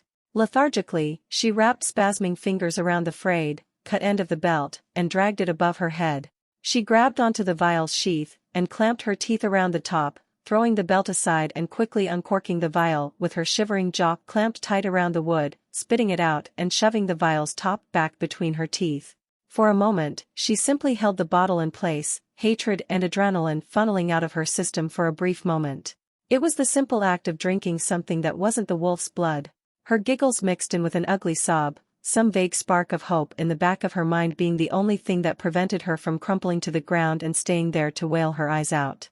With stuttering breaths and choked, coughing sounds that could barely be identified as any sort of sound of amusement, much less laughter, she tightened her jaw, ground her bloodied fist onto the ground, and lurched to the right, over the stump of her right arm, rolling onto her back. As the slimy, thick taste of 100 different things washed over her tongue and down her throat, she simply tried to keep it all down, one gulp at a time, fighting through the nausea in her stomach, through the pain and the hysterical laughter trying to bubble out of her throat again. The temperature slowly fixed itself with every gulp, no longer flashing between ice-cold and flame-hot, new skin and scar tissue growing under her sloughing skin, like a snake shedding its hide. Strange shocks of electricity, nerves misfiring, it all faded. She still heard 2 heartbeats that weren't her own. As the morbid amusement of the situation faded, the vial ran out, so she turned her head to spit it out onto the ground and swallowed, her chest heaving with deep, wheezy breaths. Breaths that dragged out endlessly, each inhale and exhale feeling like it was drawn out for ages. Outside of action, high perception seemed more like an annoyance. A maddening annoyance. Or at least, something she had no idea how to reduce. The world still felt like moving through half-dried glue. She wanted to rip her clothes off and peel off her skin because it was scarred and didn't move right against her muscle fibers and the scant amounts of fat she could feel on her body. She could feel the tiny motes of poison sinking into her lungs with every breath, clinging to the tissue within. Every tiny imperfection was laid bare and felt, judged by her own mind. She brushed it all aside, once again swinging herself onto her front, torn muscles and melted skin finally repaired, the agony halved to a constant, throbbing pain. With a growling grunt, she forced her knees below her belly, forcing, mana construct, to form 2 braces around her half-broken legs once more, feeling her core slowly drain what she had deemed as her reserve mana with every passing second. She pushed down with her fist, and used the momentum of her torso to swing herself up, staggering in place. Without using her speed bonus, every motion felt like moving through sludge. The world was just too slow. But it wasn't like she could balance herself by going faster, so she endured for a few seconds, fixing her center of balance to the best of her ability, focusing on the man dying just a few feet away. She felt no remorse as she stumbled atop him and unsheathed his knife. She felt no disgust as she cut a clean incision into the side of his neck, right against his fading pulse, and held his bloody hair in her clenched fist as she drank, and drank, and drank. The taste was so much more vivid, the sensation of the slimy liquid running down her throat so much more soothing. She felt no shame as she stripped her melted, torched, torn rags off her body, shed what felt like 1,000 days of suffering and companionship off her frame, removed the metal cages around her legs, clothed herself in the underclothes of the man she'd just killed, in the audience of a single horrified goblin, frozen in fear at the edge of the platform, just a foot away from the sump, as far as she could retreat. As the haste boost faded and the world returned to normalcy, she took a deep breath, feeling the energy and strength that had infused her limbs.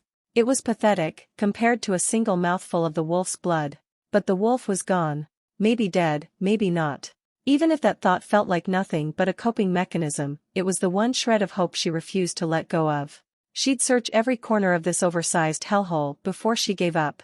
A light pulse of mana drew her attention to the still warm corpse of the bullier guard, and she picked up the compass and the golem core off the ground, shoving them into her new pants pockets, golem core to her left hip, and magic compass in the left knee's pocket. She sheathed her new knife, 7 inches of well-forged steel, on her new belt, and leaned back on her knees, fully aware of the precarious way her half-healed leg bones strained as she shifted her weight, letting her head hang backwards, staring up at nothing. The ambient scent of rot, death, and chemicals filled the air, thick enough to taste, to feel against her nostrils. The sound of roaring, rushing liquids continued, one tunnel spewing one thing, while another spewed something different. An alarm turned off. She was exhausted. Mentally, emotionally, physically. She felt numb as she forced herself upright, staggering and gritting her teeth through the pain racing up and down her legs. The healing potions hadn't healed them enough to put all that much stress on them. With her mana regeneration, she could employ a semi-permanent brace of mana, so she did. Casting, Mana Conduit, as soon as it was off its cooldown period, was as automatic as breathing by now. 2 perfect tubes conformed to her legs and flattened her pants against her gaunt limbs. She shuffled over to the second guard, lowered herself down, straddling his midriff as she turned off the constructs. Hacked open one wrist, drank, then did the same with the other, a thin trail of crimson running down her neck from the side of her mouth and onto her chest and ribs, staining her new shirt. She sucked everything she could get out of the cooling corpse, and turned to leave, bracing her legs for the painful process of getting up, palm on her left knee. And she paused, turning her head a little to the side by sheer habit, sending a weak pulse of mana out towards the goblin. Shivering in fear, cold, trying her absolute best to limit her breathing, pretend she didn't exist, hide from her. Wearing nothing but 2 worn rags around her feet and 2 grimy little gloves. She once would call people who did the things she'd done here, monsters. And it was an assessment she couldn't refute. Even if she was a monster, however, that didn't mean she had to be a monster about it, did it? She carefully peeled off the guard's jacket, an exhausting, frustrating endeavor that took her several minutes.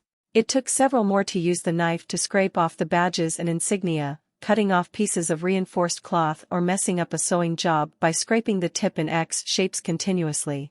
Putting the jacket on herself, one-armed, was much less frustrating than she had thought it would be. Removing the shirt from the burly guard's corpse was much easier than the jacket.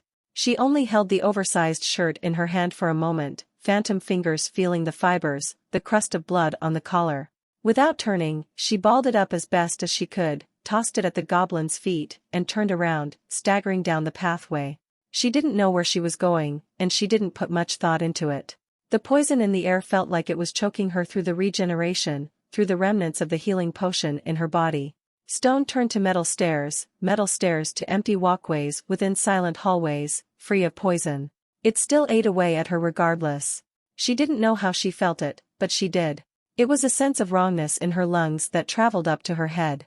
Her mana lessened with each step, so she turned off the constructs, her pace slowing further in exchange for sight. A cubic staircase that she barely climbed without falling, and she heard the faint sound of small, muffled footsteps, rapidly getting closer.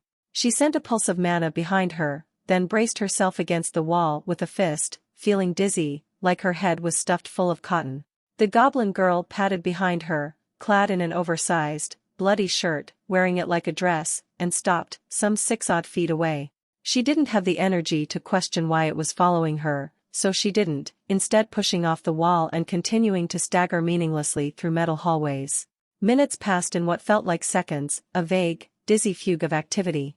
A slight tug at her jacket forced some notion of awareness back into her mind, and she stopped, half stumbling in place as she sent a weak blast of mana around her. The goblin was holding onto the empty sleeve with her left hand, the right pointing down a corridor she was about to walk past, jabbing at the air insistently, while simultaneously looking tense enough to bolt at the slightest hint of aggression. She just turned, and followed wherever the goblin led her to. It gibbered at her, shook her awake whenever she'd start keeling over from exhaustion, barely perceptible bursts of manic giving her enough of a mental picture to avoid stumbling into anything. Her mind wandered off, to topics unrelated, hopes and dreams, comforting and discomforting memories. Like a snapshot between each one, she'd realize she was in a completely different place than before, but could hardly care. Then she walked through another door, exhausted, and felt the metal and stone walls give way for cobbled stone beneath her new boots, an open expanse around her she could not feel. Without the goblin hanging onto her sleeve anymore, she continued blindly into the dungeon, easily recognizing the third floor's decrepit depths. She'd likely landed in some waste processing facility. She hoped the wolf had as well. Before long, the fog in her mind grew too much, noises and voices muddling and sticking together like glue, melting into an incomprehensible mess. Her legs buckled, and she only made the barest effort to not land face first on the ground, the gibbering croaks of the goblin growing frantic, pulling and tugging at her. A hazy memory of her curled up on her bed with Catherine awkwardly sitting by her side as she taught her how to read surfaced, and she replayed it in full, a little smile pulling at her lips. It might have lasted an hour or a minute, but as the memory faded, she felt hands, human ones, turn her over onto her back, arms hooking under her frame and carrying her away, hushed voices in her ears. She was too tired to know if she was in a dream or reality anymore. She brought up the system screen, almost an afterthought, brushing aside the level-ups and updates in favor of simply seeing something rather than feeling it. And stared in exhausted, mute amusement at the empty space where kind-hearted used to be, her head lolling around in time with the people's movements. Species, humanoid. Race, elf. Name, Imhriel. Paths, infuser, level 17. Base attributes. Strength, +0. Speed, +0. Dexterity, +0. Endurance, +3. Perception, +2. Resolve, +2. Intelligence, +4. Soul, +2. Available, 4. Racial skills, attuned, quick learner. Acquired skills. Magic resistance, level 5. Mental resistance, level 6. Poison resistance, level 13. Pain resistance, level 24. Illumina, level 8. Spark burst, level 19. Haste, level 20. Mana perception, level 23. Mana manipulation, level 25. Mana tank, level 8. Mana conduit, level 8. Mana touch, level 10. Tough skin, level 7. Infection resistance, level 4. Disease resistance, level 2. Telemantic construct, level 15. Acquired traits.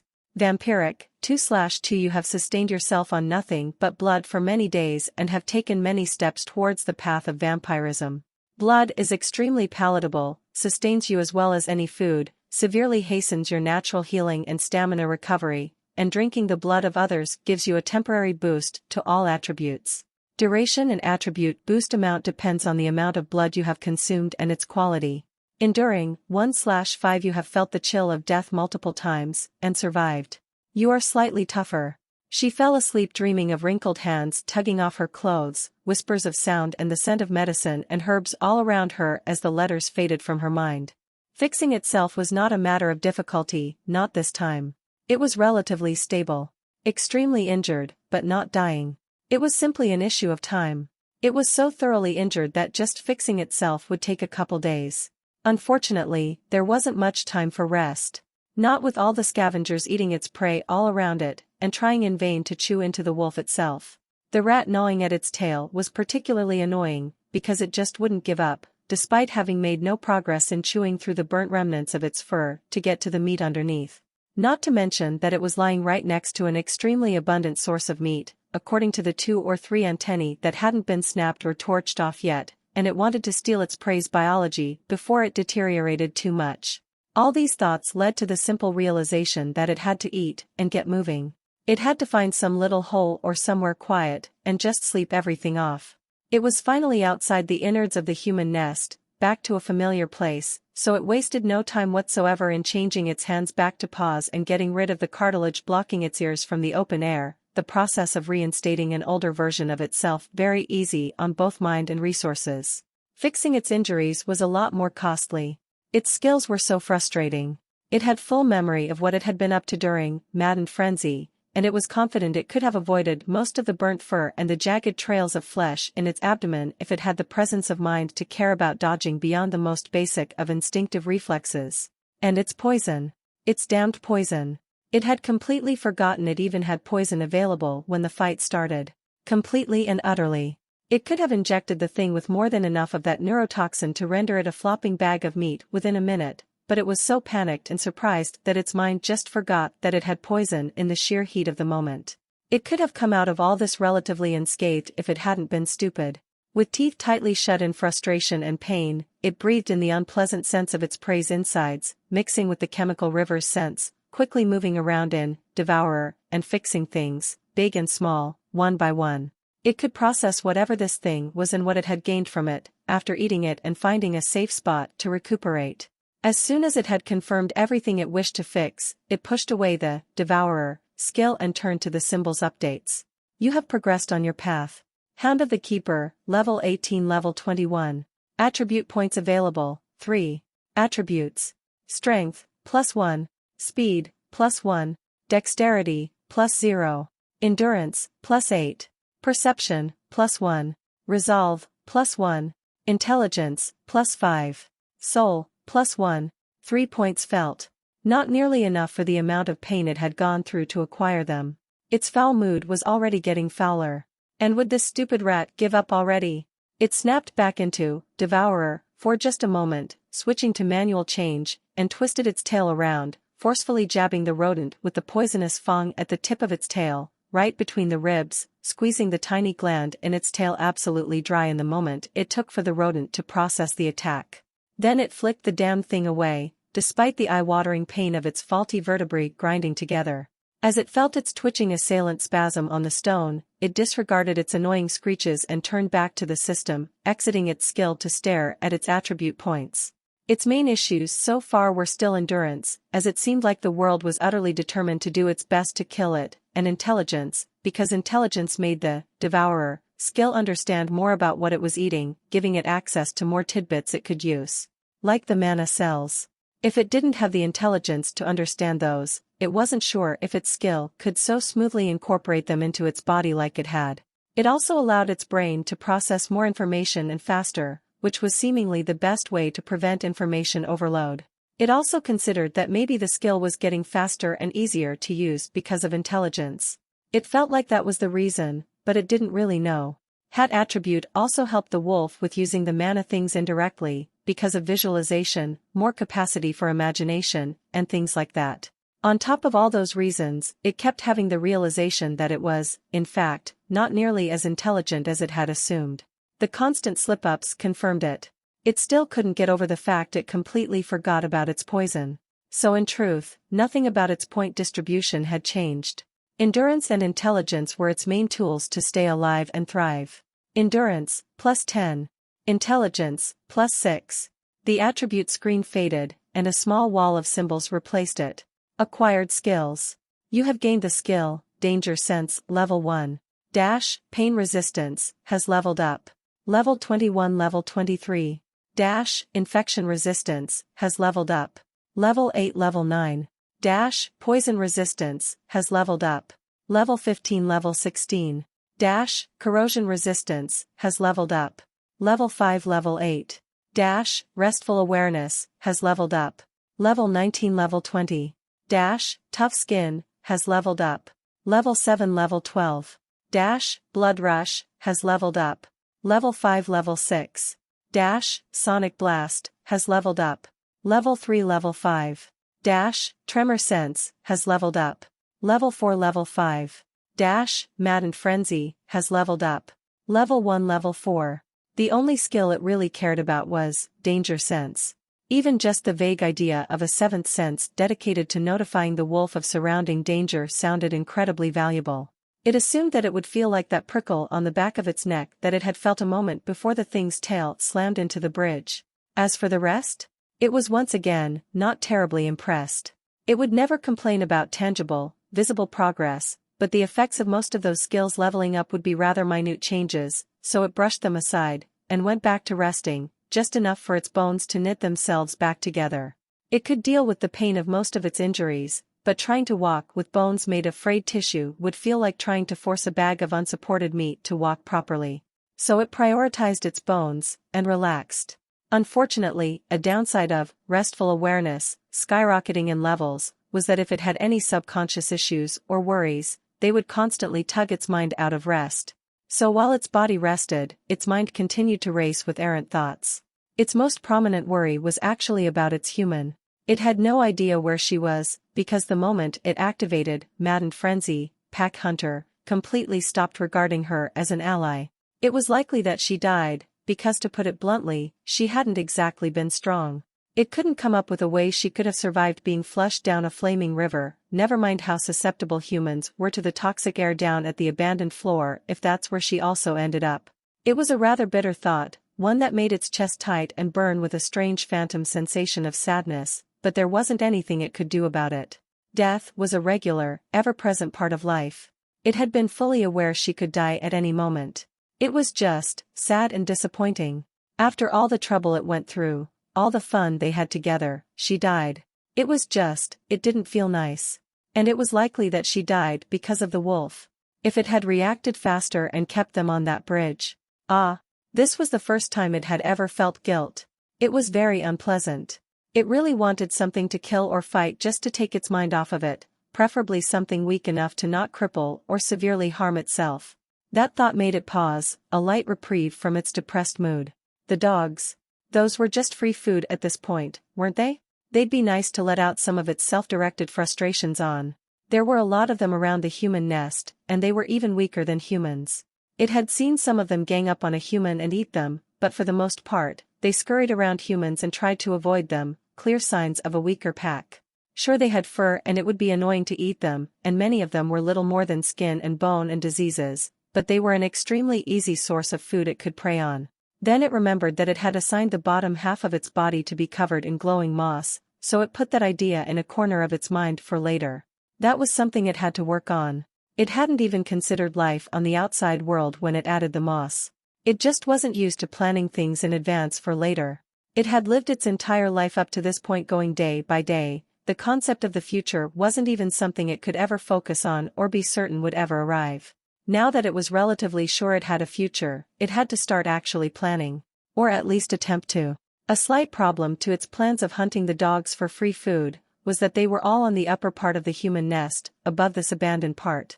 Among humans, it had no idea how they would react upon seeing its rather healthy and sizable frame, and the glowing moss on its bottom half. Judging by how they reacted to the wolf having glowing eyes, they would either stare incessantly or react like that human that tried to capture it with some kind of mana skill. So, if and when it ran out of things to hunt for in the abandoned floor, it would just get rid of the moss in favor of its old fur, and go skulk about on the upper parts of the human nest, hunt and wipe out the dogs. Mostly because they were free food, but it could not deny a slight hint of spite and anger remained in its mind about how the dogs had treated it when it was small and weak. Now, they were small and weak, and it would have a lot of fun ridding the human nest of all of them. Oh, and the rats. It hated those damn things.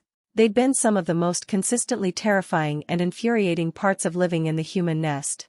It had gone so many times into an exhausted nap, only to wake up to a screech from some rodent that skulked out of some tiny crevice, and it had to be constantly ready to jump to its feet and run to the humans so they'd kill the thing, or try to lead the rat into some dangerous crevice or canal predator to kill it for the wolf. Come to think of it, that was probably how it learned to pay attention and use its environment, so it had been a learning experience. It was still terrifying to its tiny, old self, however, and it really wanted to let out some of its aggression on the vermin. Devourer's incessant, soul-deep hunger seemed to agree. Judging by how the rat behind it had stopped twitching already, and how it had spent half an hour trying to chew through its fur and skin, they weren't strong at all, at least not anymore. Free food, again. And entertainment.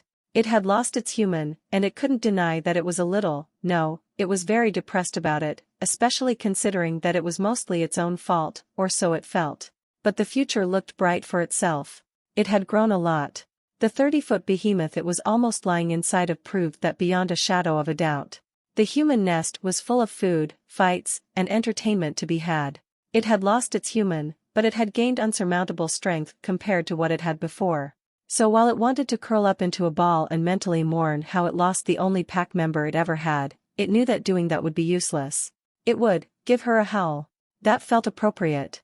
It would give her a howl as an apology, and a show of mourning, like it had seen countless dogs do before for their fallen kin, and move on to greater things. Its mind ruminated on memories for a while, but eventually, with a heavy sigh, it moved on, because that was all it knew how to do. Plans. It had to learn how to plan. One of its main problems was that it wasn't sure how humans would react to its changed form. So, it could just walk into the nest and see how they reacted. If it was negative, it could just run away into the shadows.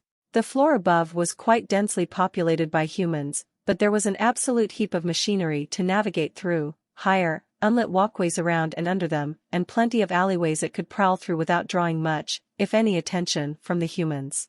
It could easily stalk around the human nest without getting noticed, especially considering echoes of oblivion. That activity might become a bit harder on the floor above that floor, but it had only been there once or twice by sheer accident, and had no reason to revisit it.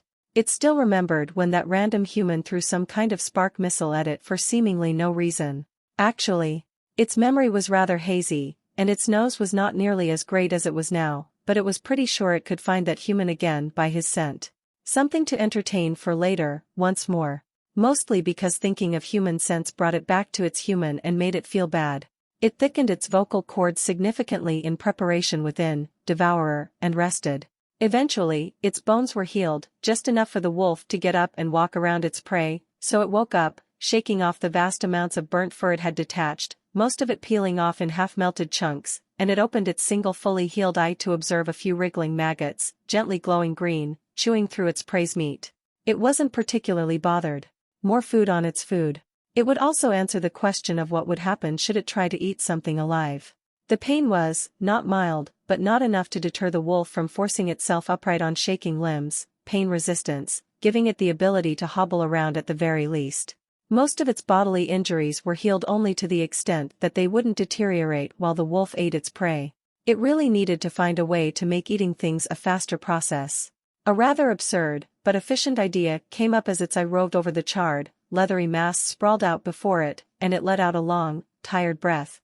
This was going to take a long time. And it probably wouldn't even taste good.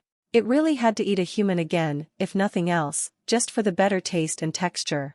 But first, a howl for its own. It remembered the first time it used Sonic Blast, the way it poured emotion and memories into mana and let it out in a short, violent burst. This was the opposite of that burst, but the principle was the same. It gingerly sat on its haunches, staring through its prey's mutilated neck. It had to draw that emotion out, and pour it into its howl. At least to make this feel proper, in a sense, even if it wasn't sure of how humans mourned their dead pack members.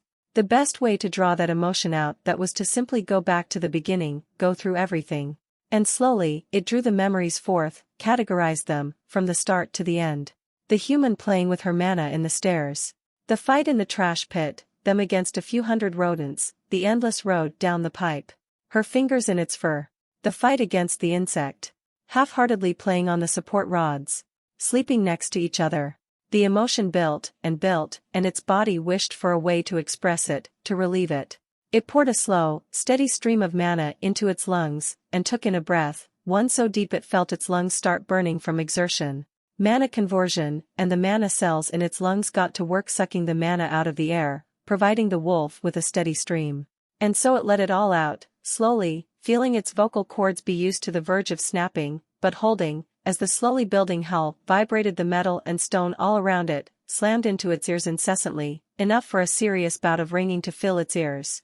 Across the fourth floor, workers, trackers, predators, cultists, they all slowed their steps, their thoughts fleeting as a strange keen echoed and filled the wasteland like a wave.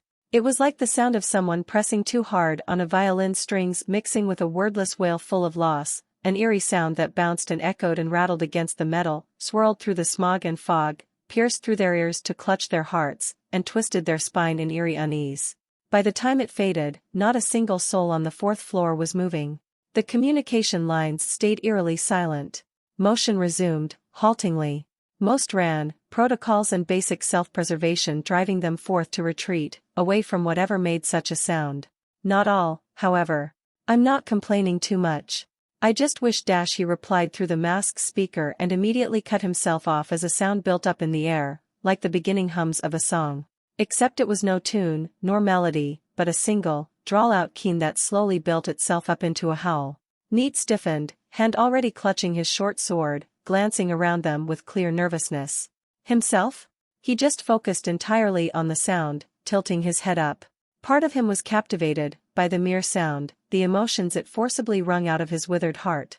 Another part of him was curious and terrified at the same time. Despite both sides of him warring for dominance, however, a single memory ran through his mind. A meeting, held almost 8 months ago at the Prospectors Guild, telling them to report any dog-like creatures they might have run into or seen during their work, for a hefty, monetary reward should the creature be caught because of said tips. Something offered and paid for by a dungeon baron. His first instinct was to go back to the guild right this moment and try to report it before anyone else did, then realized how pointless that would be. That howl was loud. There were likely at least a dozen other people across the floor right now that had the exact same thought he did, maybe younger, maybe closer to the guild, maybe faster than him. What they didn't have was experience with trapping and hunting. Even after all these years, his path remained the same, not only in the system but in his heart. He'd trap rodents and slugs and all manner of curiosities still, to increase his level, but also because it was fun. And as the howl faded, its distorted echoes still flooding through the masked speaker, he considered the reason that Baron wished to find this creature. Considering how for something like a dog, the only way to survive down here would be if it was exceptionally mutated, or awakened, the answer was obvious. Awakened dogs were very rare. Awakened dogs that were strong enough to withstand life on the 4th floor were unheard of, actually. And if it was mutated to high hell, it would still be much stronger than a regular dog. It would still fetch for a lot in an auction. Greed warred with caution for a brief moment, and as even the remnants of the echoes faded, he made up his mind. Neat. How would you like to make a few 100 gold crowns?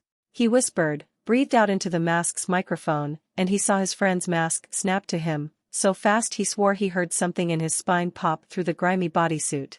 He seemed to consider it for a moment, his head and gaze drifting in thought. He understood why. This would be dangerous. And neither of them were exactly in their prime anymore. Then Neat gave a sharp resolute nod, sheathing his sword. He smiled, an unusual formation for his wrinkled skin and fading musculature. It carried a lot, and echoed even more. And the only large, open areas in the 4th floor dash. The canals. Neil cut him off. He nodded, turning around and briskly walking towards the nearest guild lift, glancing at the magic compass in his hand and hearing loose metal plates grind and creak beneath his steel boots. Something in his gut told him this was a bad idea, but temptation overpowered his caution. Let's go grab my old gear, friend. We've got a dog to catch. Life was an unfair, psychopathic bitch. And she was absolutely certain that said bitch had a grudge with her. It was a long series of unfortunate coincidences she couldn't even bother to count or recite at the moment. Long story short, she was fucked over by being unlucky several times, in the worst timing and manner possible. So she'd gotten assigned to this bullshit. She'd gone from being a half-respected gangster under a respected crime lord's boot or dungeon baron or whatever the fuck they called themselves, to this. Lugging around almost 80 pounds of gear, looking for some fucking dog in the 4th floor. Day in, day out. For a goddamn month. It wasn't just the time sentence for her fuck-ups, it was the fact that her task was fucking pointless. There was no fucking dog down here, and even if some dirty mutt could somehow survive down here for longer than 10 minutes, there would be no fucking way of fucking finding the fucking thing, for fuck's sake. Fuck. And because of some plucky rumor about some adventurer and a dog reached her boss's ears, her sentence was doubled, along with how many people were sent down in this shithole. This place wasn't nearly as big as the 3rd floor, but it was still fucking massive. There were hundreds of others being forced to scour around this shithole cause of Mr. Crime Lord Dungeon Baron Manny or whatever the fuck his name and title was, when they would need several thousands to even catch a whiff of a goddamn dragon if it decided to live down here. It was just wasted manpower. Wouldn't they need her and everyone else they could use up above? The situation was tenser than a stretched, fraying piece of string. 1 or 2 guards, or gangsters, being killed, could ignite the shit storm. Everyone was looking for a reason to lash out. But did Manny fucking Iron Skin or whatever the fuck give a shit? No, he wanted to find his lost pet or something.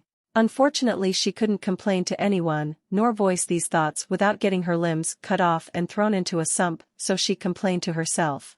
Like a sane individual. Probably. She just continued to stomp through gravel, plates of steel and cracked stone, trundled through oceans of bolts and scrap metal forming hills that blocked half the thin metal alleyways she wished to go through, with just a shitty fucking compass to guide her back once her 10-hour shift was done.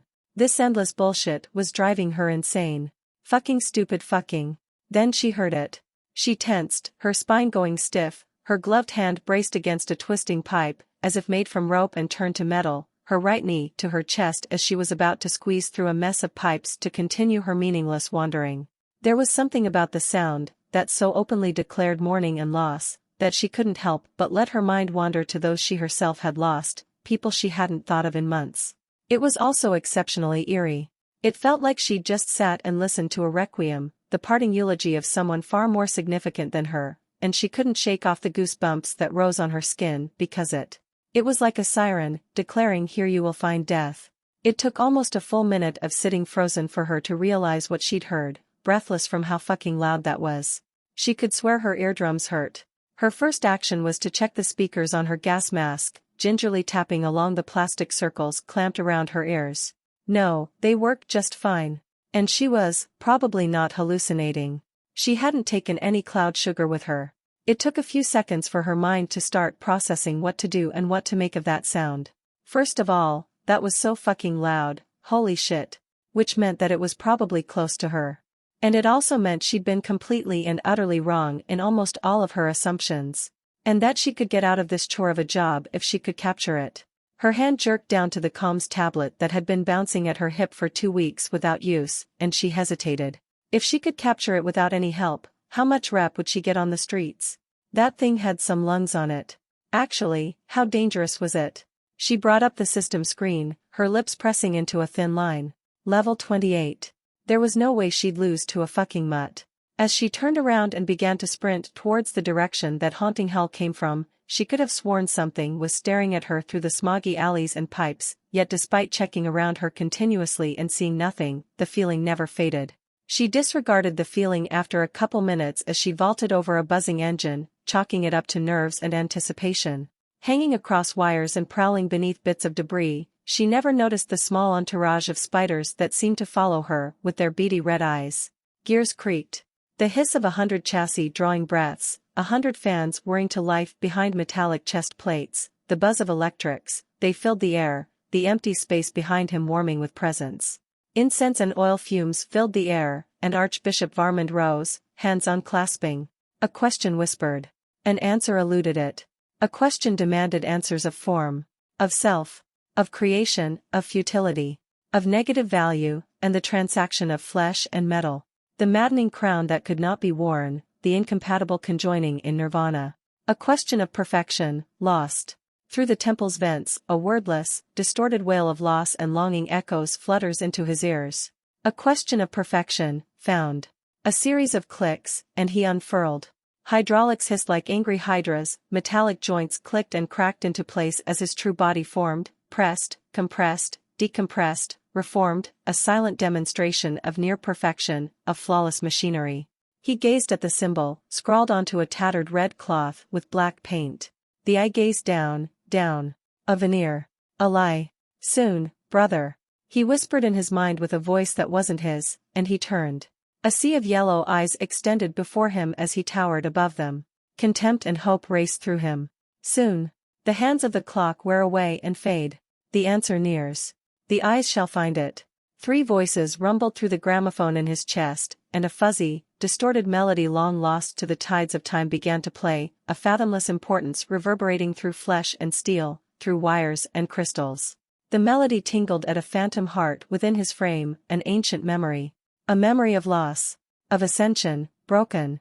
Of perfection, lost. Of perfection, never found, but perhaps echoed in another. Her confidence in beating this dog without severely injuring or killing it, had very, very sharply declined the moment she laid eyes on it, after almost a fucking hour of sprinting around to try and find the damn thing without getting lost. Not because it was particularly gigantic or intimidating, despite its strange form, but because it was eating something several times bigger than itself.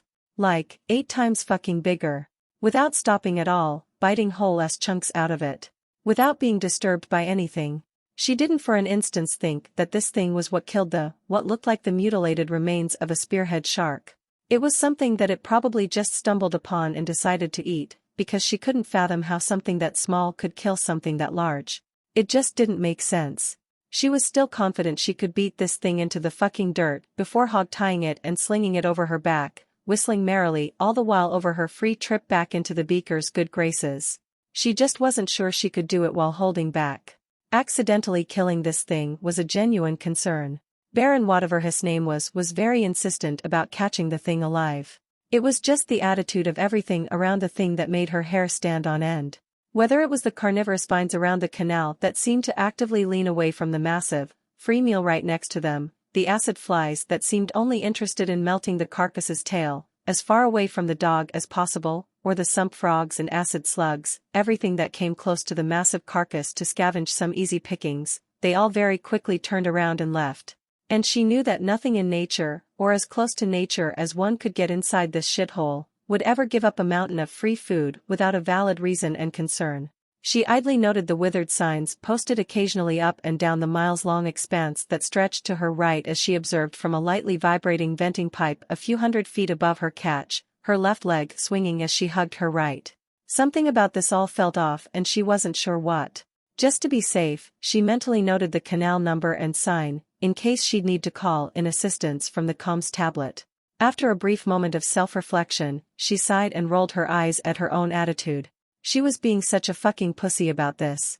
It was just a fucking dog, and even if she couldn't beat its ass with her bare hands, she had a 30-pound harpoon gun she'd been forced to lug around for 2 weeks. And a healing potion she could feed the thing once she'd sufficiently tied it up, to prevent it from bleeding out. Alright, come on, it's showtime you jittery fucking bitch. She murmured to herself, a familiar phrase she'd muttered to herself before every cage fight, and hopped off the pipe onto rusty metal with a worryingly loud bang. She stayed crouched for a moment, nailing her eyes on the dog's form below. Besides a twitch of its ear, no reaction. It just kept biting giant chunks out of the carcass. Holy fuck, how much could this thing eat? Beginning to unstrap all unnecessary weight, from the filter canisters to the backup respirator, she only kept a single flare, a healing potion, and the comms tablet on her belt. Just as a precaution. She picked up the harpoon gun, checked the crank and arrow, and began stalking closer with a deep, steadying breath, ducking beneath a crisscrossing box made of wires and squeezing through tight crevices for the best shot possible. It turned its eyes to the tail, currently getting melted by glowing flies, and after throwing its head back and swallowing a giant chunk of oddly textured organ that almost got stuck in its throat, it clacked its teeth shut and began limping over to shoo them away. It wasn't very interested in chewing up the thing's digestive tract. It was very interested in how this thing got its tail to be such a devastating weapon. Thankfully, its tail was about half as wide as its main body, never mind its gigantic, arrow-shaped head, so it took little more than 40-something minutes to eat through it all, up to the base of the thing's spine, which, oddly enough, had hip bones connected. Without any legs. Weird. And redundant.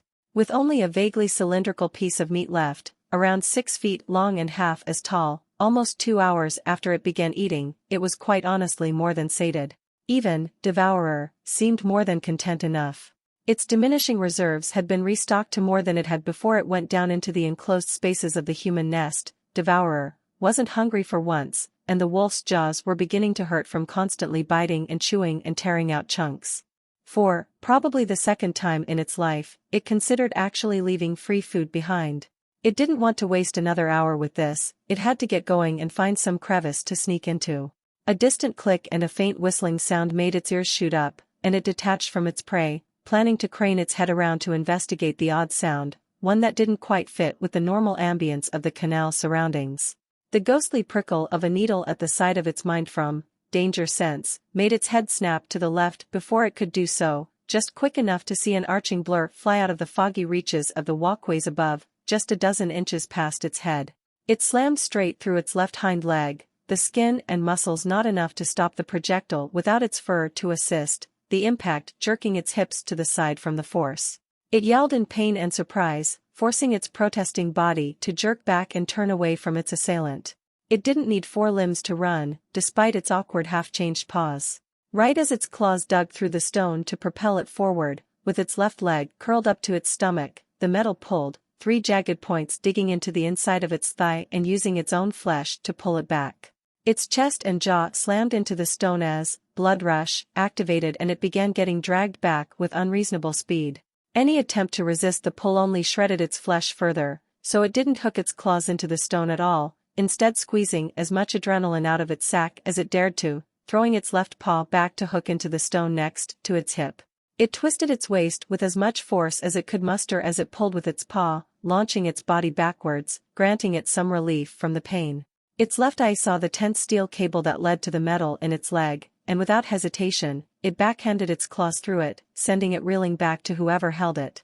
Its antennae, the few that had regenerated, writhed against the floor, feeling the vague vibrations of someone or something dropping from one pipe to the next.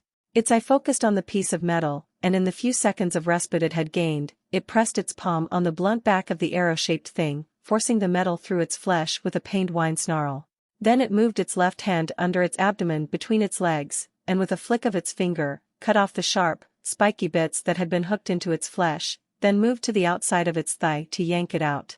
Then it realized that it would only bleed even more should it do that, and instead cut off most of the metal with a flick of its finger to make it less awkward to run, and quickly turned around once more, sending one last glance to the human that had attacked it for no reason before it began running. As its assailant sprinted out of the fog, however, it paused, its lips curling into a sneer, its eye narrowing. Its body was still wrecked. How long could it run for before it would have to activate maddened frenzy, and get itself even more injured than before? 5 minutes? 10? It was fast, normally, but could it run with 2 hands instead of paws, heavily injured, and without using one of its legs? While bleeding the entire time? Realistically, it couldn't run away. But as it used its single functioning hind leg to hop its bottom half around, turning to face the human, it came to a simple conclusion, one that might be born of overconfidence for all it knew, but felt right. Why should it run away? It was so tired of running. And this was just one human. As hundreds of feet rapidly turned to dozens, the human slowed down, its knees bent and its fists held loosely in front of its body, slowly closing in. In the dim light, it couldn't see any sort of weapon on the human, at least none that it could recognize as such, so it idly wondered if he was holding on to some other hidden trick like whatever he had used to shoot it. Because there was just no way he was actually planning to fight the wolf with his fists. This wouldn't even be an actual fight if he tried that. Yet, even as the distance closed, and the wolf silently glared at the human, it took nothing out to wield. Maybe its wishes for an easy fight were less unrealistic than it had thought. In fact, it could probably kill him without even fighting. It just had to crack the mask. And then it could just let it die without interfering, before inevitably biting its head off. Despite its desire to coil its tail for a strike, it allowed its appendage to wag a little, restricting the snarl in its chest into a low rumble. This fucking thing was making her skin crawl. Not only was it almost completely hairless, giving her a very good understanding of just how fucking muscular the damn thing was the closer she got, the way it had dealt with the harpoon made no fucking sense. She'd fucking blinked and the steel cable had detached from the harpoon somehow. The more attention she paid as she slowly circled the dog, the more hesitant she became about fighting this thing. The harpoon that should be in its leg was nothing but a thin hollow pipe now, without the head nor the tail attached, 2 clean cuts. The canine's body was covered in cuts and deep, jagged wounds all across its back and shoulders, which were disturbingly humanoid, and the way its single glowing eye followed her with an intelligent, laser-steady focus, made her hair stand on end. 20 feet of distance slowly turned to 7. One lunge from either of them would start a fight. But neither of them moved, even as her eyes followed the steady stream of blood that dripped onto the stone from its injured leg. Then its tail began to wag and its lips began to curl into a snarl, a low rumble building in the air, and the feeling of something not adding up only increased. She felt like she was in the cage again, having to fight some blood-crazed psycho with a giant grin on their face at the prospect of beating someone up. Those were the fights one wanted to avoid. Its body language, from the low stance and the reluctance to move, screamed defensive, while the way its almost humanoid hands gripped onto the stone below, the low, rumbling growl that sounded more like an engine's purr, and the wagging tail, they all screamed, "I want to fight." It was so contradictory she couldn't tell what this thing was going to do. Despite her wounded pride, her instincts and the bizarre way this thing looked and acted sealed the deal. Her left hand went for the comms tablet, and the dog's the beast's eye, followed the movement, hopping once to realign its bottom half with her, still crouched, but significantly more tense all of a sudden, its tail curling strangely. So the mutt understood the concept of weapons and the danger they posed. It had to have been around humans for a while. In an instant, it blurred forward and to the side, whipping its lower body towards her by using both of its legs to kick the stone as it used its hands to stabilize its upper body in place, adding to its momentum and torque, its back facing her as its thick, muscled tail blurred straight towards her face. She jerked back, a practiced movement. Not quite far enough. She hadn't realized how goddamn long its tail was. She activated Challenger's focus, just in time to watch in near slow motion as the strange black thing at the tip of the beast's tail slammed through the glass of her gas mask. Boxers learned how to not close their eyes when facing an incoming hit, as it would only hinder them in a close fight. And that was the thing that doomed her, as in that moment of panic, her natural reflex to close her eyes simply did not occur, beaten out of her from repeated bouts in the ring. Shards of glass, big and small, slammed into her open eyes, and she let out a cry of surprise and anguish as she backpedaled in panic, almost tripping over herself and spinning in confusion. Her legs buckled and she almost careened forward before managing to catch the ground with her fist and spin, pushing off and away from where she thought the beast was. Where she thought, because no matter how hard she tried to focus and stop herself from blinking, her vision was nothing but a blurry sea of grimy green and gray and red, with a single undulating dot of gold glaring at her through the muck. Fuck. Fuck. She snarled, backpedaling further while keeping some unstable form of a stance as her left hand fumbled with the comms tablet, struggling to remember where each button was. She slowed just a bit and straightened, despite the panic clawing at her heart, in the hope the damned dog would keep away long enough for her to call reinforcements if she just pretended to have her shit together. That blurry, golden dot disappeared, and something slammed into her ankle as she took a step back, just hard enough for her lead boots to scrape at the floor and make her lose her balance. In the middle of falling onto her back, she curled her left leg in and stomped where its tail was, all her points in speed allowing her to do before it pulled back. She was rewarded by a slight yelp before her hips and back rolled onto the floor, and she carried the momentum by curling her legs and rolling back, ass over head, and staggering upright, unbalanced, feeling fear and agony claw at her mind and body. Every breath felt like a million fish hooks were being dragged through her nostrils and into her lungs, a deep-seated feeling of wrongness permeating her body. The scrape of nails on stone sounded out from in front of her, and in a move both desperate and fearful, she jerked her upper body low, and threw out her fastest right hook. Her fist moved through something solid as if it wasn't even there, the flesh and bone splitting effortlessly, the tendons snapping, before her knuckles slammed into the top of wet, hot, rough flesh, a sandpaper tongue scraping at her pinky. A split second before the agony registered, innumerable sharp points clamped around her wrist, and with a twist, she felt the flesh, the bone, the tendons, everything, be sheared off, like paper meeting scissors.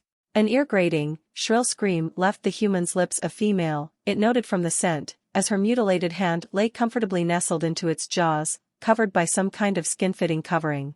It quickly spit it out, watching in concern as the human backpedaled, tumbling over her own legs, hyperventilating and clutching at the clean-cut stump on her right wrist, agonized, choking groans leaving her lips as blood dripped down her face from her punctured eyes. She was being loud, and the wolf was fairly certain she was just going to attract more of her kin to it if she kept it up. It was concerned about having to fight more humans. Besides, it didn't really hate humans, so despite wanting to fight and kill this female, it had no reason to draw it out or toy with her. It had to kill her quickly and leaving her corpse to be food for the various vermin of the canals.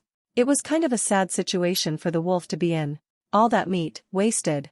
Her free hand let go of the stump, fumbling for some kind of vial at her waist as the wolf patiently hopped and prowled around her.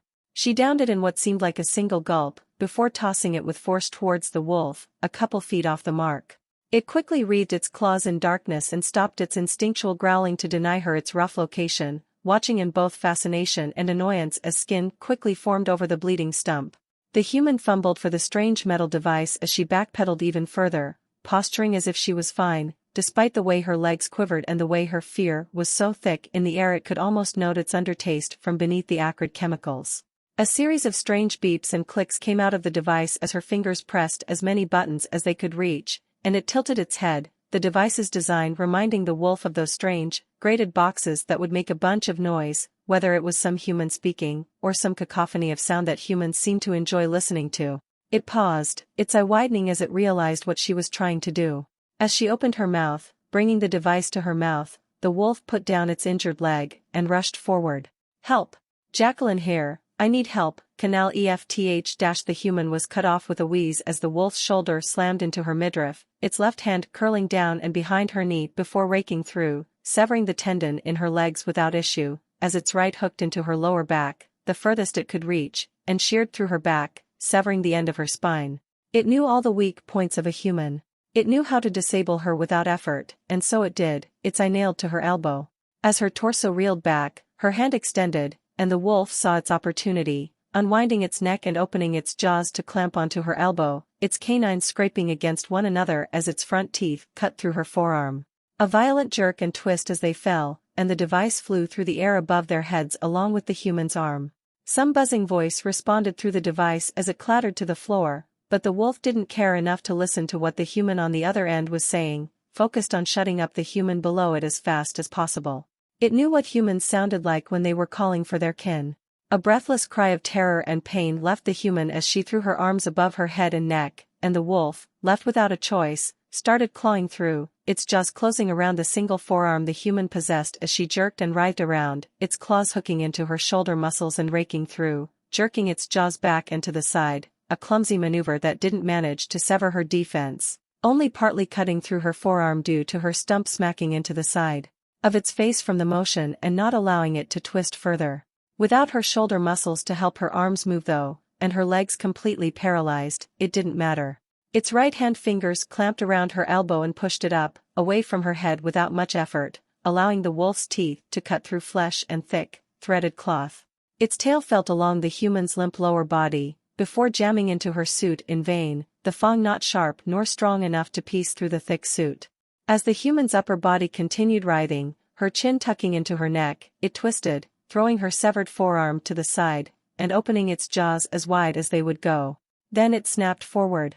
Its canines cut through her eye sockets and cheekbones effortlessly, and without anything to block it but the human's annoying screaming and bucking, it began trying to dig its fingers into her neck, trying to either cut through her spine or neck, to make her stop making noise already. Its hind leg, the functional one, kicked its lower body up in the air, then kicked down at her stomach right as its weight came crashing down, the impact making her abdomen curl and her mouth open in a breathless wheezing cough. It saw an opportunity, and immediately blunted its teeth, yanking her head up and sideways by pulling at her skull, the tips of its fangs scraping at the edges of her brain. It lifted its right paw, phasing its claws through her open mouth, down her right cheek and jawbone, before turning and finally managing to cut into her throat, her gurgling screams as frustrating as they were worrying.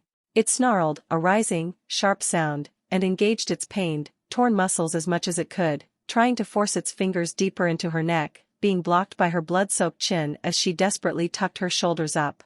In frustration, it gave up and grabbed onto the detached jawbone it had cut through, then yanked back with all its strength, the guttural crack of snapping bone and tearing flesh predating the animalistic, gurgling screech of agony that the human let out as the wolf's arm trembled with the effort of trying to tear her jaw off. It just wanted to jam its claws into her spine and be done with this, but she would just not give up.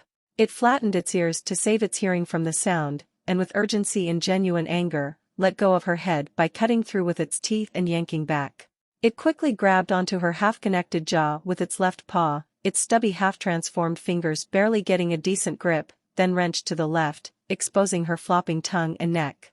It formed a rough fist with its right arm and punched the side of her head, just strong enough to expose her neck further, and it jammed its snout into the exposed flesh, opening its jaw progressively and allowing its teeth to cut through tendons, arteries and flesh.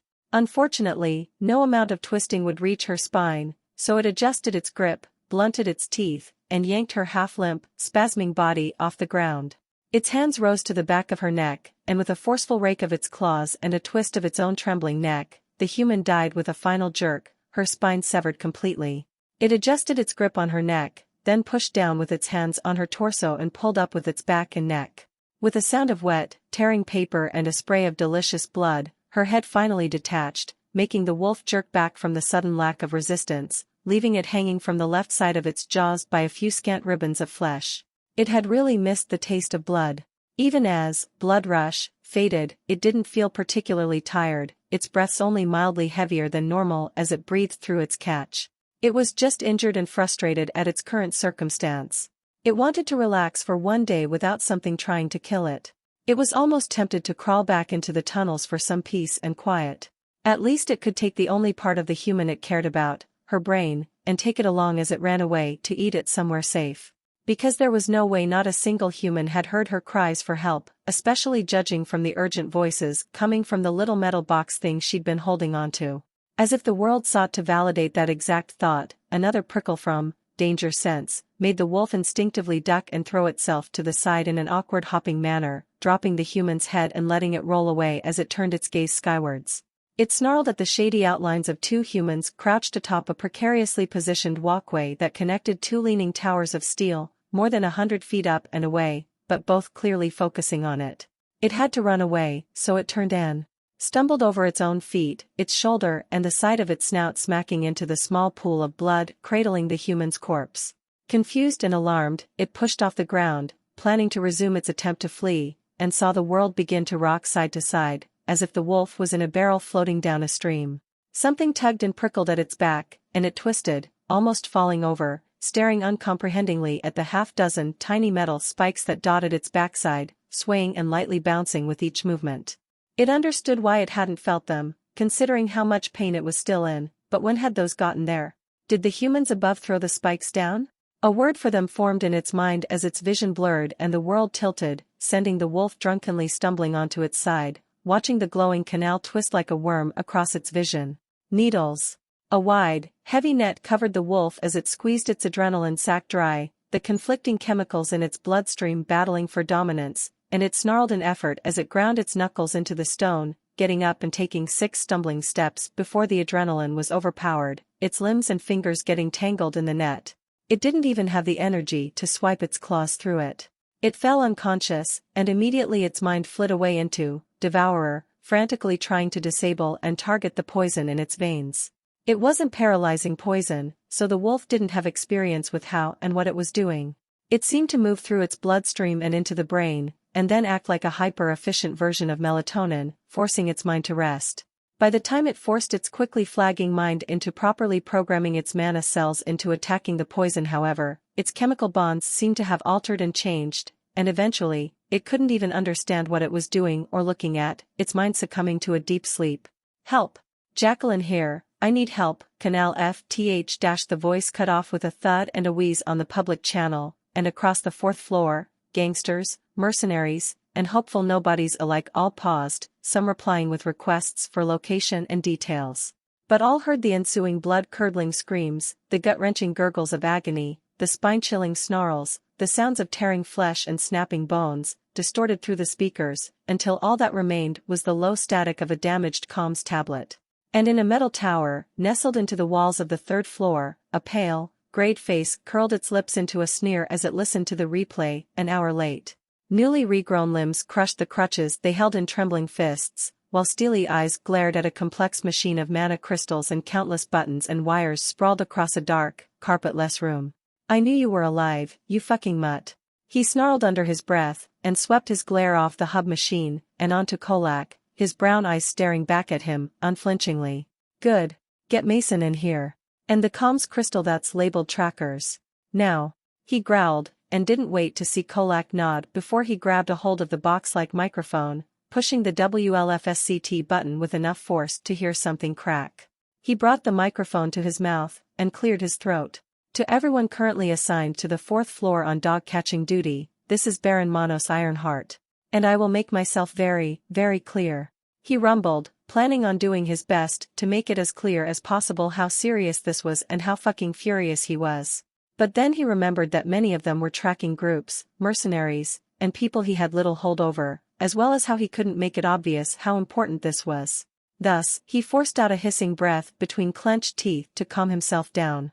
If you do not catch that fucking dog soon, you will all either be out of a job, or a floating corpse in a gutter, depending on your incompetence and efforts. My patience has limits. So I'll add further incentive. Whoever brings me that dog, alive, will be paid their weight in gold, and will have one favor granted by me, within reason. I hope I made myself clear. I'll relay new instructions through your superiors." He was met with silence as he tossed the microphone aside, letting its curled cord swing it along the edge of the machine. He was going to burn this fucking floor to the ground if he had to find that wolf. "Miss? Are you Lady Anna's escort?" Catherine tore her eyes away from the dark mansion looming above and beyond the towering spiked fence, and calmly turned her gaze to the guard that had approached her, briefly roving over his weapons, his demeanor, his stance. He looked more like a tin bucket, but she supposed that it was effective in keeping away trouble, something that was sorely needed with how the third floor was like right now. She nodded. "Yes, I am. Is she coming outside soon?" His expression twisted into a light, sympathetic grimace. "I'm afraid Lady Anna has been forbidden from doing her usual stroll. Security concerns, and with the situation outside being as it is, I'm sure you understand. Lady Anna said she will send a letter to your apartment when your services are required again. I'm afraid I'll have to ask you to leave now." She stood for a moment with a blank space in her mind, an empty void where a directive and a purpose used to be. Her hands hid within her coat pockets as she turned and walked away, without a second word. Two empty, soulless eyes slid across terrain and flesh and cloth alike, unseeing, wandering without a clear goal. She would never not be thankful of what Imhriel had done for her. Years and years spent ruminating and fantasizing about freedom, what it would be like. But she couldn't claim that it was a wholly positive thing for her, to suddenly be free. She wasn't used to stagnation before attaining freedom. This feeling of not having anything to do. There was always something. Some chore to do, some preparation, some command, schedule, or person to help. She also wasn't used to being so directionless. When she'd been granted freedom one afternoon, without any warning but a vague sentence spoken days ago, she realized how lost she was within the limitless paths laid before her. How the world could feel so very empty when it suddenly became so vast, and all that occupied it was herself, alone. It felt like breathing manually, like she was overthinking her every step until all she could do was stumble and wonder why the more she thought about it, the more unstable her path became. Red light eventually filtered into her vision, and her steps slowed, struggling to bring focus to her gaze as it moved over tinted glass. Her eyes rose, inspecting the establishment, the corny quotes of eroticism plastered all over it. She'd been to this brothel many times. Never as a client or worker, of course. She'd follow Lady Anna and do her job, standing guard as she healed whoever she could, however she could, nothing more and nothing less. But for a brief moment, she considered it, just this once. Maybe laying with someone would clear her head. Fill that numb, cold void. Then she remembered what she'd seen inside such establishments, in the back rooms where no clients went. Teenage girls beaten bloody, goblin girls, little better than children, curled in unresponsive balls, eyes somehow emptier than her own. Her eyes lost focus as she turned, and kept walking. She needed something. Anything. As a child, 20-something years ago and an entire sea away, she'd watch from underneath the stands in the fighting pits between people's boots, day after day, whenever she had free time. The way people fought, the way they moved. The way they died, blood and broken teeth mixing into the orange sand. It hadn't taught her how to fight well, that was a work of labor between herself and Lady Anna's instructor, but it had taught her better than most. She could try that. Find some bar a little too large to be reasonable, wander down to the fighting ring usually held below. Maybe waltz into the third floor's lower reaches, amongst wooden boxes and firelight within metal barrels, pay for two gaunt unfortunates to fight for her amusement in their improvised fighting rings, wrestling in the grey mud. Would that fill the void with nausea or nostalgia? Maybe guilt, as she'd wonder what Imhriel would think of her for contributing to that. She kept walking, dispassionate, lost in her thoughts. The noise around her rose and fell, from growled whispers in the tight confines of alleyways, to buzzing little market streets, selling trinkets and dungeon curiosities, supposed maps and miracle potions, a hazy, empty mass of senses that molded together in her memory before quickly slipping away altogether. Maybe she should have been more careful, paid more attention, but she just couldn't find it in herself to care. Coupled with the fact the third floor was rapidly turning into a war zone, something like getting mugged was the least of her concerns while roaming the streets. She did have to dodge out of the way of a pickpocket though, a few times. Children, always. Eventually, her eyes moved over a vaguely familiar alley, a quaint little tailor's shop at the corner, and just beyond it, a familiar square. There was an orphanage there that did some minor medical care for cheap to fund itself, tucked away behind a blocky apartment building, just behind the square's main street. She could honestly only remember it because she'd seen her first ever awakened stray somewhere around here. And because it was the first time she'd seen a skill cast spend so much of Lady Anna's mana, just for an ear infection. Her mind transitioned from that thought, wandered to all the times she'd help with things big and small as Lady Anna did her work, positioning her patients, giving her tools and the like an assistant. She wanted to do something along those lines. Try to be like those people she admired and appreciated. There weren't a whole lot of those. At least not by comparison. Imhriel was always what first came to mind, then Sir Carmian Kerval, Lady Anna's father, and Lady Anna herself. Part of it was their kindness, but she was not self-aware enough to know the deeper reasons as to why she admired them, and she did not care to be introspective about it either. It was what it was.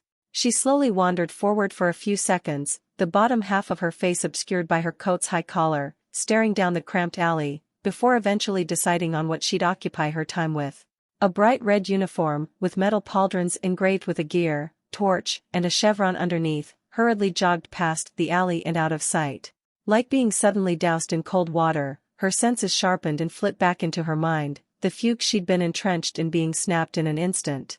She stopped in her tracks, turning around without a second thought.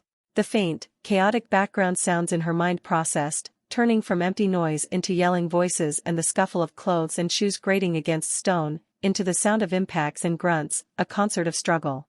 Her steps slowed once more, until she ground to a halt, indecision gnawing at the back of her neck.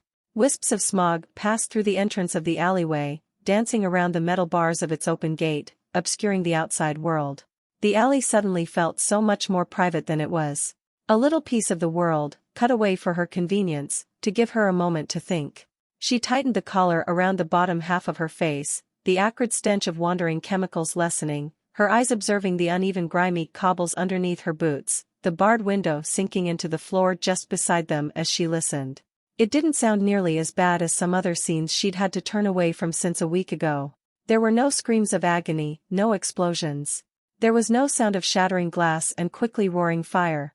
There was no group of guardsmen beating submission onto random passers-by just to send a message. No sound of blades whistling through the air. It sounded like a minor scuffle at best. Someone got too uppity, maybe their spine was a little too rigid to bend down for a chest-puffed guard. She wanted to intervene, truth be told. She wanted to fight, even if just to feel her blood pump with adrenaline, in a fight where the stakes were not death but a single beatdown. But there was no weight in that thought. No drive, no fuel. It was like saying she wanted to be eating fresh bread tonight. It felt empty, muted, and passionless. Her steps resumed, a faint direction in her mind. A church, a house of healing, a clinic, the aftermath of a battle. Anywhere where she could help with her meager medical knowledge, attained through observation alone, she'd go there. In fact, why stop there? She was terrible with children, but she was great with chores. An orphanage, maybe, or one of the Crow Church's soup kitchens, she could help there as well. Because she had to do something. And the only way left to go was down, all the way to the bottom of the third floor. Cobbles slowly turned to textured metal, alleys opened to vast squares and overhangs. Her eyes peered through the railings at the countless lights below and above, some obscured by wandering clouds of smog, some drowned out by wires and cables.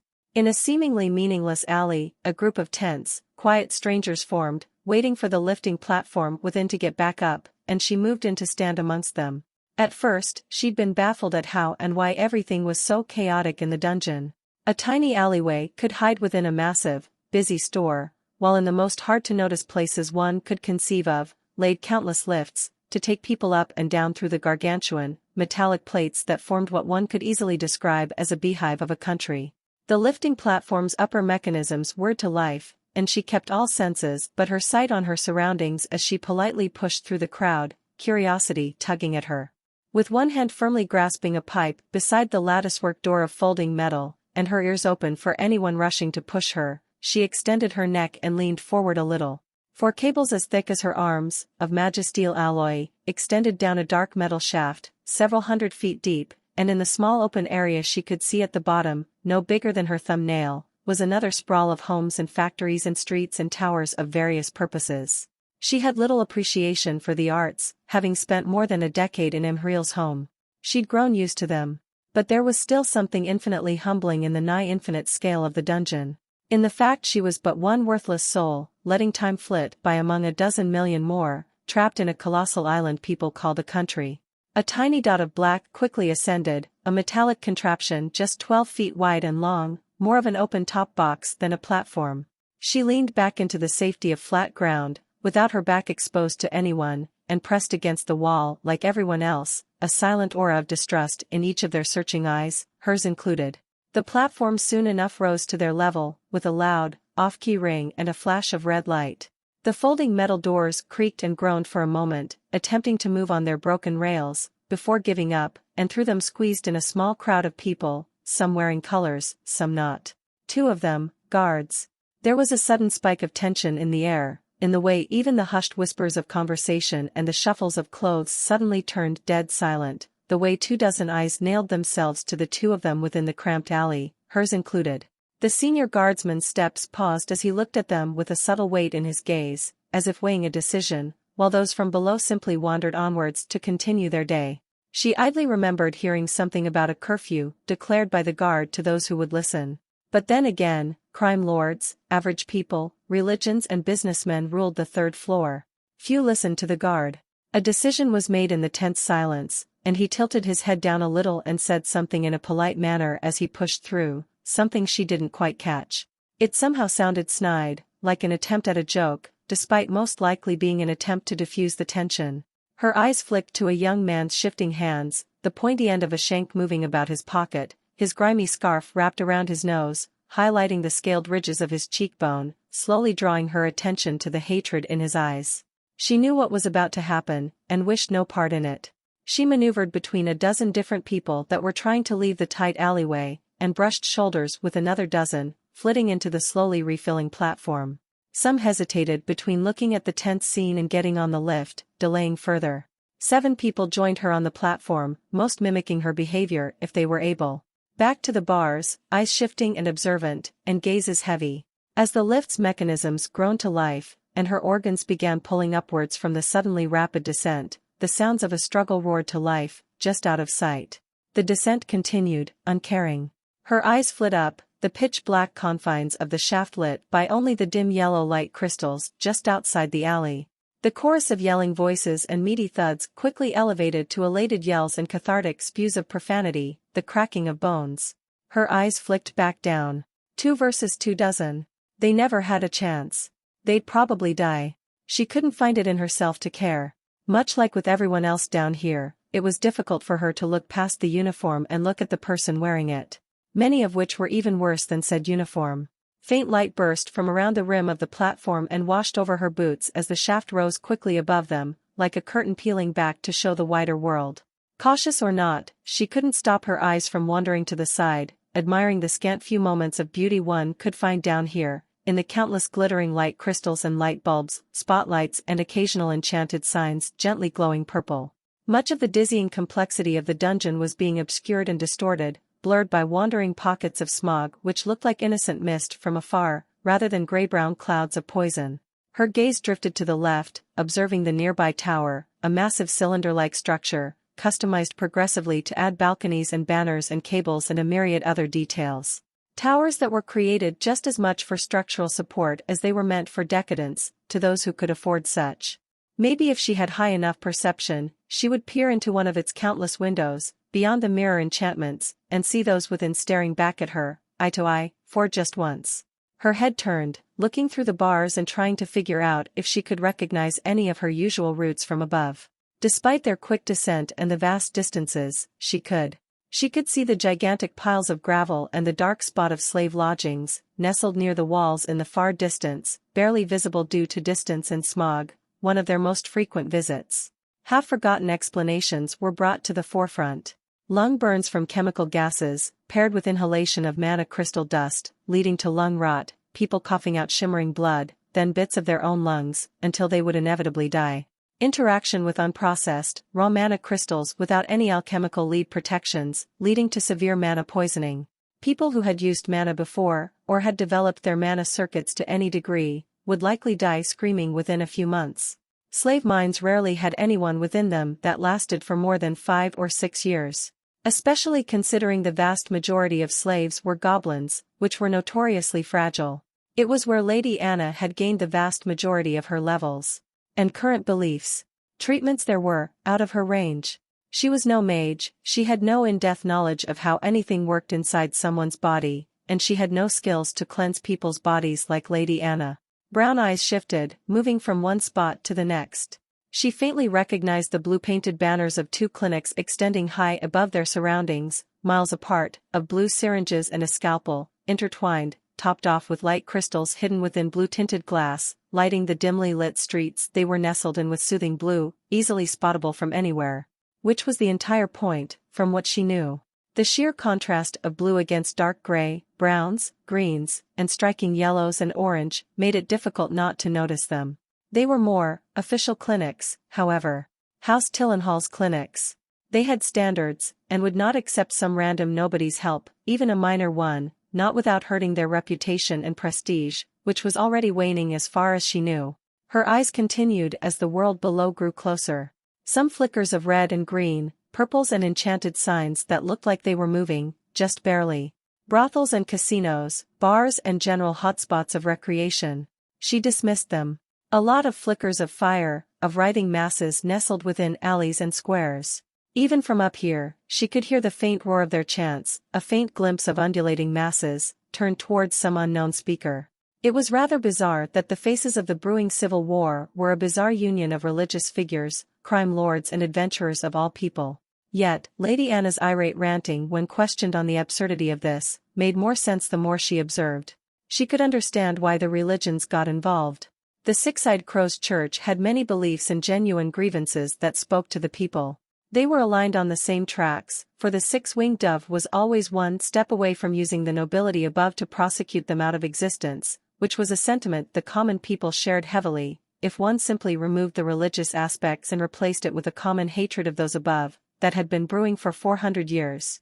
The cultists of the struggler's mantle wished to capitalize on the situation to legitimize themselves, throwing their lot in with the crow, citing that struggle and war with those considered as stronger, were the meaning of life. She couldn't quite remember. The gatekeeper's church was, as usual, painfully neutral and quiet in her eyes, though Lady Anna had said something about a missive that spoke of the tragedy of lives shortened, or some such. But they had no real stakes in any of this, so she could understand. It was the same case for the other minor religions. The crime lords that called themselves barons, as if in mockery of those above, that were the only real authority that existed in the lower ends of the second floor, and all around the third? It was painfully simple. They'd carved themselves a place in the dungeon, and thus wished to keep the influence of the kingdom as far away as possible. There were rumors of an alliance, at least temporarily. Which she also understood. They saw a bigger threat to their survival than each other, and banded together. It was all a bit complicated, but much of it made sense. But adventurers? Much like Lady Anna had eloquently said, there was no reason for the Adventurers Guild in the third floor to put its foot into the meat grinder that was to come. In fact, it was in their absolute best interests to shut up and be quiet until this all blew over, so they could continue doing what they usually did, without any real consequence or change. There were ideas as to why, maybe due to the guildmaster's origins, or due to the fact many adventurers had come to consider the dungeon their home and saw the heavy hand that the upper capital used in trying to assert control over it.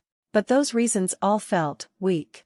It felt like the guild had decided to put itself in the ring, and half the adventurers just followed because they wished to complain about the portals being shut down to better control the flow of resources that trickled down to the third floor. She doubted any of them would put their blades where their mouths were.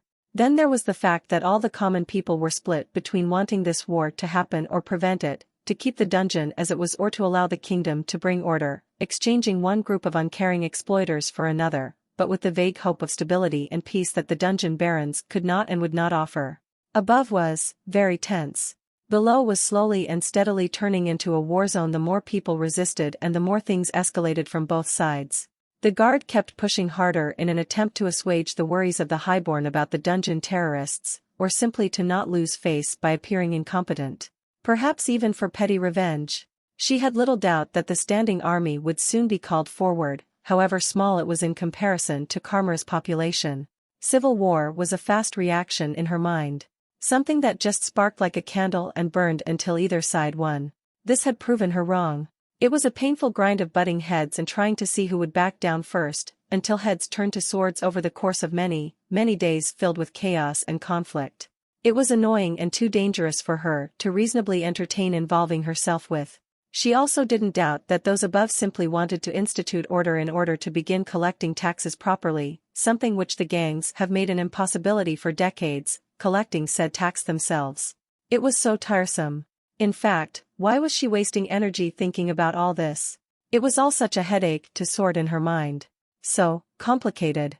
And it was all for something that, in truth, she could not care less about beyond a surface-level curiosity to know who would next hold the leash around the dungeon's neck. A white flash of light extended up to the sky before being devoured by the smog from within an alley with the faint crackle of lightning, fading away in an instant. With a defeated sigh, her eyes moved down to stare at her own boots. She'd have to go even lower. Far, far further down, close to the entrances of the 4th floor. She doubted any of the guard would have gone down there yet. They were stretched unimaginably thin among the 2nd and 3rd floor. So she would head deeper and deeper, until she found someone or somewhere to help, like Imhriel or Lady Anna likely would. It was almost ironic that the deepest reaches of the 3rd floor had suddenly turned into the most peaceful and safe.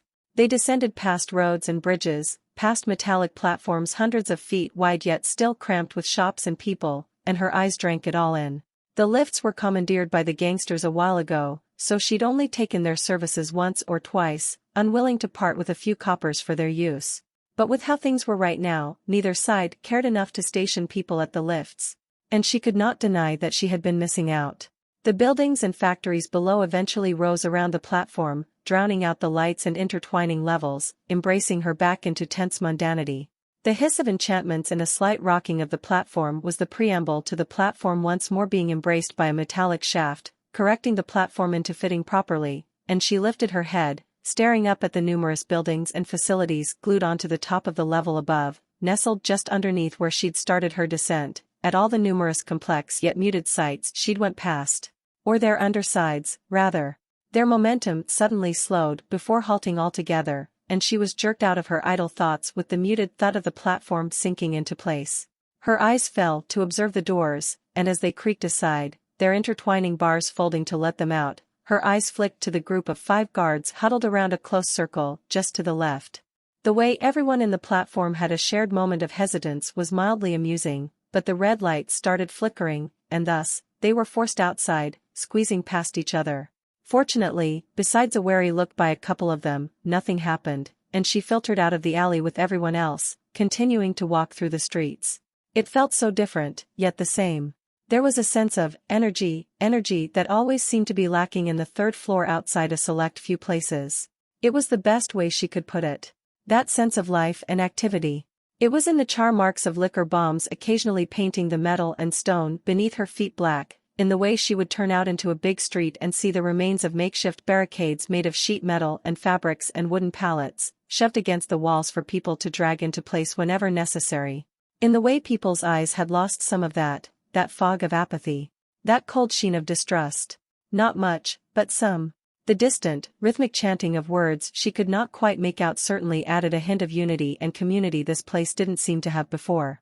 She wished to slip back into her usual fugue and wander through the streets, down to her destination, but with such a stark difference, such developments happening all around her, it was difficult to do so.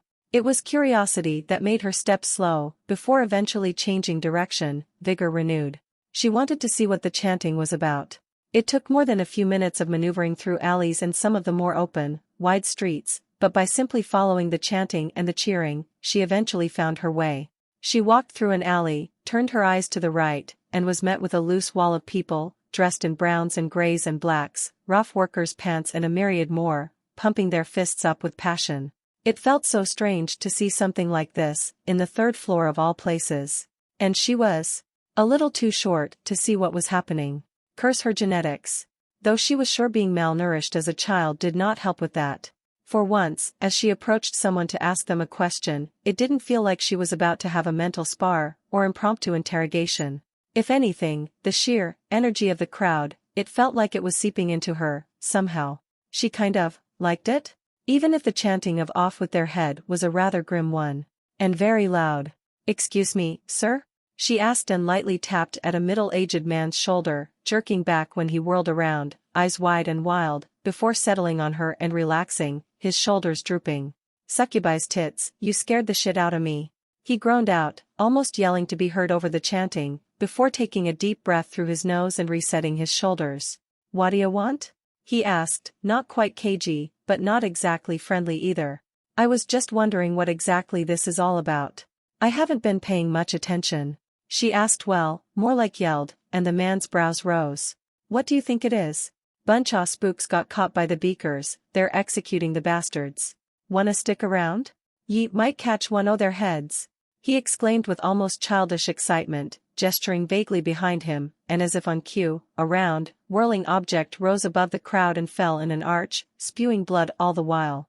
The chants broke into roars of elation and savage glee, and the man turned around, leaning and jumping to catch a glimpse, roaring along with them, fists raised high. Her nose wrinkled as she fought to keep the disgust off her face. Any positive feelings she might have had about this odd congregation vanished in an instant. These people were acting like animals. And to some extent, they'd been treated like animals, so she could, kind of understand them. That didn't mean she had to like it. As she turned and walked away, she idly wondered if spooks was the new slang for the guards or if the people getting executed were just some rival gangsters. She sighed through her nose as she began making her way to one of the numerous lift stations, preparing herself to part with a few coppers. By the time she got there, even her prodigious stamina had been getting somewhat wrung dry. Between dodging conflicts, trying not to get lost, and the sheer distance, her endurance meant that she'd negated an exhaustion-induced coma in exchange for her feet being in constant pain. And the gondola trip was not nearly as entertaining as the platform. It was essentially a repurposed train segment stripped bare and turned sideways before being connected to a wire lift system. She was not well versed in the history of the dungeon, but judging by the flaking paint and the numbers on the segment, this was likely ripped from an actual train and dragged down here for this purpose. Not very confidence-inspiring. It also had much less visibility, to start with. Additionally, it was slow, the descent was diagonal rather than straight down, and she couldn't relax at all, as the gondola was not very stabilized. Gentle rocking was fine, if a bit annoying, but coupled with the stomach-cramping heights stretching out below her just beyond the windows, it made her feel like a stretched wire on the brink of snapping, tense to the core. By the time the lift slowed and the disembarking horn sounded, she felt almost twice as tired as when the ride began, basically stumbling out of the moving death trap along with the other 24 passengers. Many headed for the factories, twisted titans of glass and steel and pipeworks in the distance. She stood for a moment, watching the crowd disperse and allowing the knot in her stomach to unwind itself, before turning and walking towards the railing, eyes meticulously flitting through the eye-hurting mess of complexity that was the dungeon's deepest habitable reaches.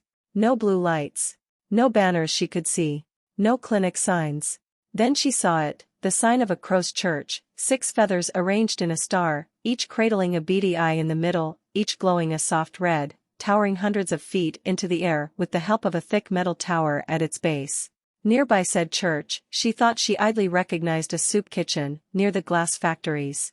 And as she turned her head and leaned forward a little to squint, in the distance, she could vaguely remember the red-painted roof of an orphanage. None of those destinations were close, but it was close enough for her poor feet to handle. And they were the only places she could see from this position that fit her goals. So, she began the long trek down once more. "Just hold him down?" she asked, just to confirm, and the nun, clad in a feathered cloak of what she assumed was black-dyed chicken feathers, turned to smile and nod at her. She breathed out slowly, a hiss of a sigh, and set her left forearm across the man's knees and her right hand across his chest. She wasn't sighing because she didn't want to do this, she was sighing because she was frankly, completely exhausted.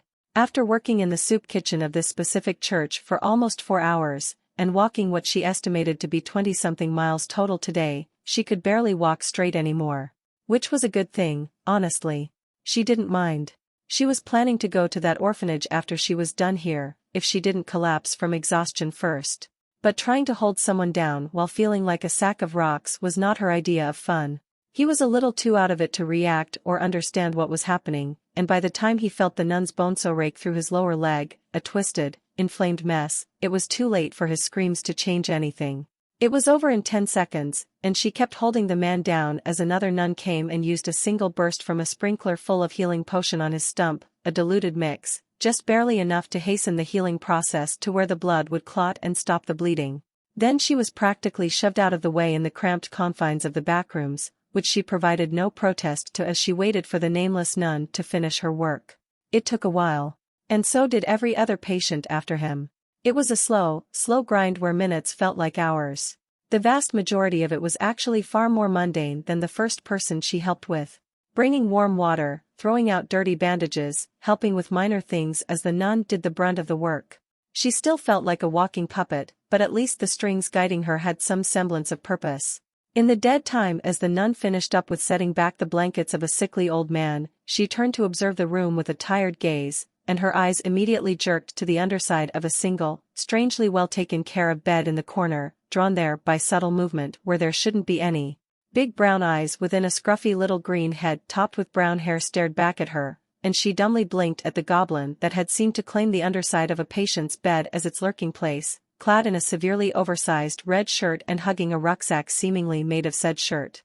"Is that supposed to be there?" she questioned, not bothering to turn her head around, continuing the odd staring competition she'd started with the goblin.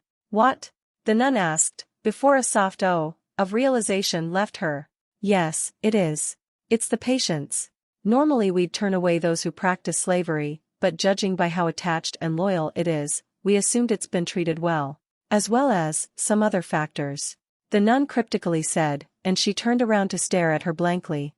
Oh, she should probably do the eyebrow thing. She tried to raise a questioning brow, but the movement was awkward and twitchy, so she instantly gave up and returned to her deadpan expression. She was just not used to emoting. "You can't say something like that, in that tone, and expect me not to ask what those factors are," she commented, and a smile spread across the woman's motherly face. "I know, I'm just hesitant to speak of them. Things have gotten much more tense since, more tense." The nun fumbled, the smile disappearing, before her head turned, regarding her with a single critical eye. After a few seconds of stillness, she tucked the sheet fully under the mattress, and sighed, getting up to look her eye to eye. "It's not exactly a secret, but try not to spread this around. We don't need more trouble than we already have here." She nodded wordlessly. The nun gestured to the bed with her chin. "Long story short, that girl killed a guard and a guard captain in one of the processing facilities nearby, walked out covered in blood and gore, wearing the captain's clothes and jacket, all the insignia scratched off, and collapsed in the middle of the street just outside. It wasn't anything amazing in the greater scope of things, but it certainly gave some people the realization that the guards are just meat and bone beneath their fancy uniforms. Some factory workers stumbled onto her and brought her to us, about 2 days ago." She couldn't quite contain the mild widening of her eyes as she turned to look at said patient. They looked more like a breathing skeleton from afar. She could see the lines of their bones through the blanket. And she'd killed 2 guards that she herself would have trouble dealing with, individually. Never mind together. "That's impressive," she simply said, too tired to convey how impressive that was though her tone, then tilted her head just a smidge. "What's her problem? Besides severe malnourishment?" she asked, much like with all the other patients she wished to satisfy her curiosity about. "Well, she's likely not going to make it, so I doubt there's any reason to focus on her," the nun said in a rather subdued tone, and Catherine let her brows furrow into a light frown. "Why wouldn't she make it? She just looks skinny. And absurdly pale," she added, a little awkwardly. Because being pale in the dungeon was normal. Everyone, unless a traveler or of some desert descent, was pale as a corpse down here. Being almost as white as the sheet that covered you, wasn't.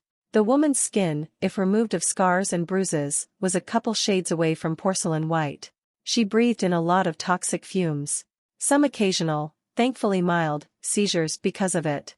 The nun sighed out as she began, and started walking towards the patient's bed. She dutifully followed behind her. "There's signs of some substantial chemical poisoning, but we don't know the specifics.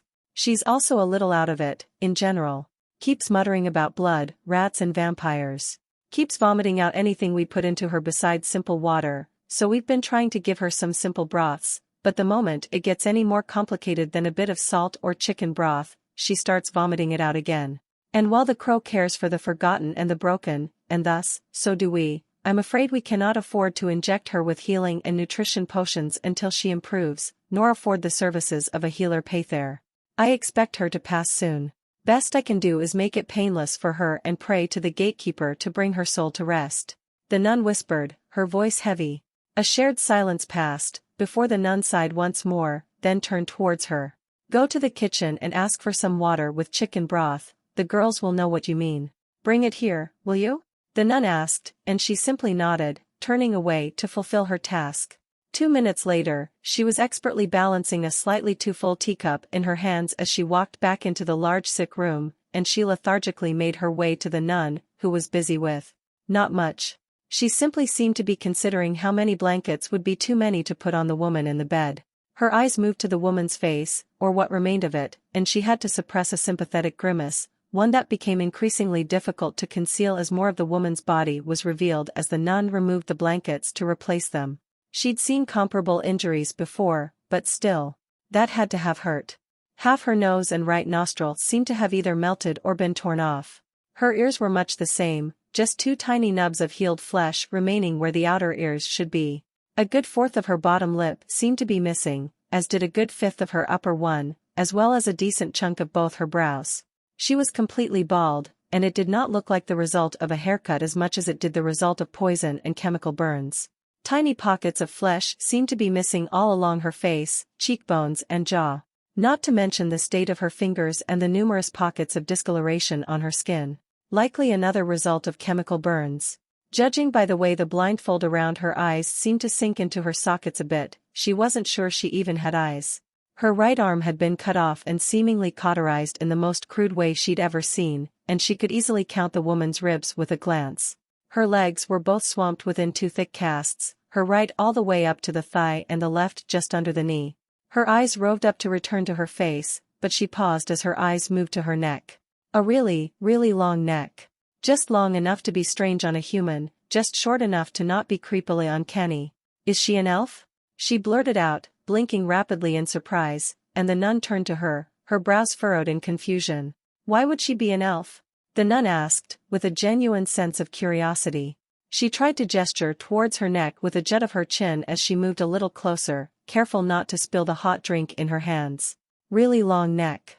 Besides their beauty and the ears, that's the third way to tell an elf apart from a human. Oh, and they don't have hair on their body, at all. That fuzz. She fumbled quietly, remembering how confused and fascinated Imhriel was when she realized that normal, average people have hair on their arms, even if just a little bit. That was almost a decade ago and she still found the memory funny. The nun made a sound of realization, tilting her head as she nailed her gaze on the woman's almost uncannily long neck, then moved her hand to feel along the woman's knee, which was something that would have been a lot more inappropriate if it wasn't being done by a nun. "I guess she is. Or was, soon." The nun sighed, and turned to her, gesturing towards the woman. "You've a steadier hand than I, from what I've seen. Try to very slowly make her drink that. If she says something, just vaguely agree, she seems to like that. I will go deal with some more pressing tasks, I'll be back soon to give you something else to do." She nodded, and crouched down beside the bed, scooping her right hand beneath the woman's nape and gently lifting as the nun walked out of sight. A murmured jumble of nonsense left the woman's mouth as she said something that did, vaguely sound like blood, mixed in with other gibberish. "I see. That's very interesting. I'm sure you're right. Could you drink this for me?" she said in the best impersonation of comfort she could muster for a complete and utter stranger, her voice almost as tired as the woman's. It somehow came off incredibly sarcastic, which was not her intention at all, but she was too numb to feel embarrassed about it. The woman seemed to actually pause, her head turning towards her just a little, her left hand twitching up, the phantom sensation of something brushing against her face making her tense in surprise. Caught? She wasn't numb enough to not freeze in place once her mind processed that croak, clearer, more energized than anything else she'd heard from the woman so far. A voice that was scratchy, soft and lyrical, tired and grumpy and likely still half stuck in sleep. A voice she'd heard 1,000 times, spoken in almost that exact tone, heavy with sickness or exhaustion from nights spent without sleep. Her eyes frantically jerked from spot to spot, progressively widening. The slight slant of her brows, their rough shape. The curve of her lips, a familiar bow shape.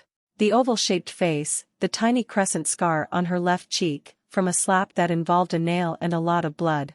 Her hands shook, one caressing skin she'd never thought she'd feel again, the other struggling to stop the cup from clattering to the floor, her breath frozen in the middle of a gasp.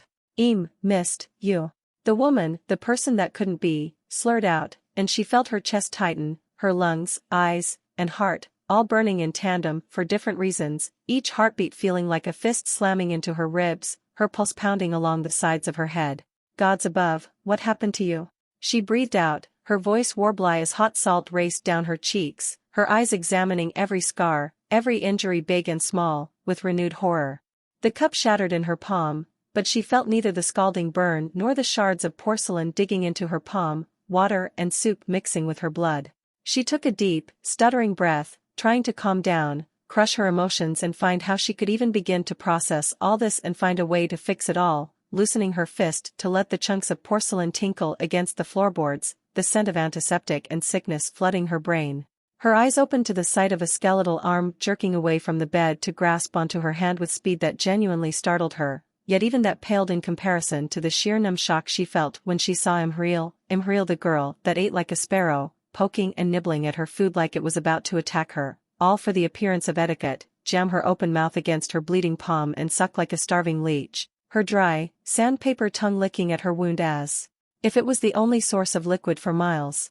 She couldn't even process what was happening, blinking rapidly to try and clear her sight of tears, staring mutely at the disturbing sight before her, tense as stone, her jaw hanging open, her emotions an utterly dizzying whirlwind of ecstatic joy, horror, pity, confusion, disbelief, and complete bafflement. None of those emotions faded for an instant. Not when Imhriel detached and gasped for breath almost a full, incredibly long minute later before passing out again, muttering about how much she missed her. Not when she broke into a dead sprint towards the nearest relay station and almost got into a fist fight to force herself within, not when she called in her favor in a frantic panic, not when she marched into the church 3 hours later with an entire squad of House Curvil's best and walked out with a mumbling skeleton cradled in her arms, a terrified little goblin trying to hide in her shadow. Can you stop doing your interpretive dance and just tell us what you're thinking? It's been a goddamn hour. Shale groaned. Yeah, I don't mean to pressure you, but just because we're the first to find the scene doesn't mean we have all the time in the world to do our job. Dice agreed, and he ignored them, setting another careful step, wild recreation, working in tandem with his senses and expertise to forge pieces of the puzzle from minor clues, sticking and gluing them together to form a greater picture.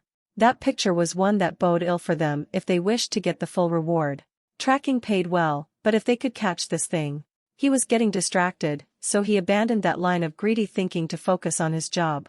He continued prowling around the decomposed remains of the gangster, tilting his head left to right, horizontally and almost upside down, his slitted eyes buzzing from one tiny indent in stone to one specific splash of blood against the floor, tracking its pattern, mentally retracing it, forming the wound, the angle, before flicking to the next. Another 20 minutes of grim silence passed, filled with his coworkers' idle chatter, background noise he easily filtered out to focus. Then he let out a long, long breath, and straightened, patting his coat down and smoothing the fabric.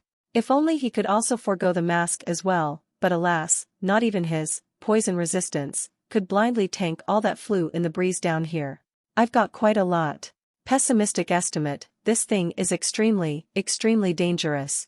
We shouldn't even consider taking this job. Optimistic estimate, this thing is really dangerous and really lucky. The risk is a bit more than usual, but more than worth it. Pick whichever you want, for I have no clear verdict. He began, and didn't bother waiting for questions or requests from his annoying audience before continuing. Their silence was enough. He pointed to the claw marks in the stone. Claw marks. No broken stone fragments, just dust. Clean cuts. No brute force. About an inch deep. Extremely dangerous claws, could likely cut through basic metal armor without much effort. Could be some skill, but if it's not a temporary effect, forget melee unless no other options are available. Too dangerous. He turned and pointed to the decomposing corpse. Or, its pieces, rather. Decomposed for the most part, with the exception of the acid flies eating some bits here and there. The dog's scent likely triggers basic scavenger instincts, which explains why we even have any remains to work with. Meaning that it's fairly dangerous, even by this floor's standards.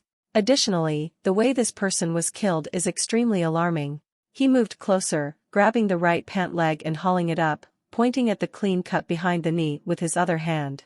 Cut straight through the leg tendons, the joint, and an important artery. Clean, single cut.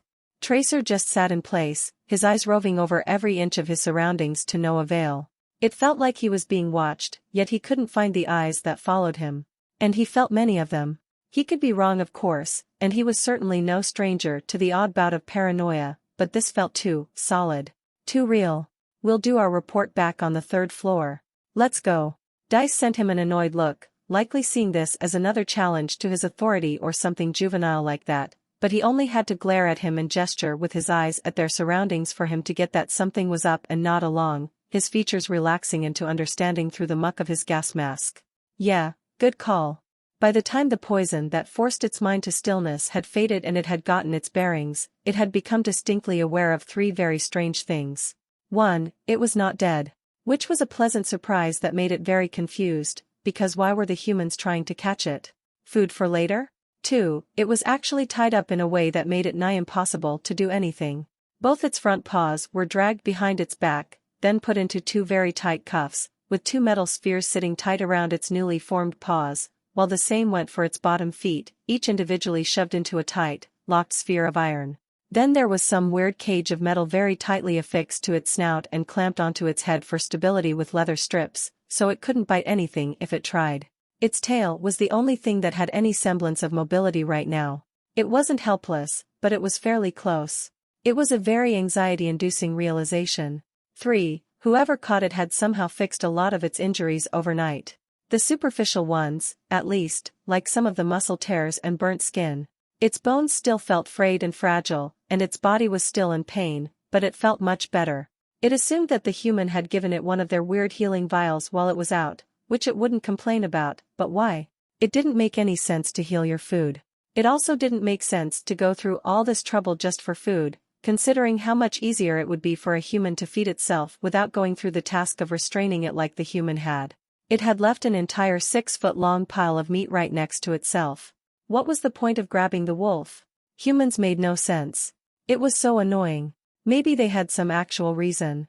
Maybe they just got curious about how different it looked to the average canine and wanted to poke at it, which was what the wolf would do in their position, or maybe they knew it was a wolf and that thought led it down a dark trail of increasingly worrying ideas, because it was then that it questioned, if they knew it was a wolf, and went to such trouble to capture it, what was the reason? Why was itself the only wolf it had ever seen in the human nest?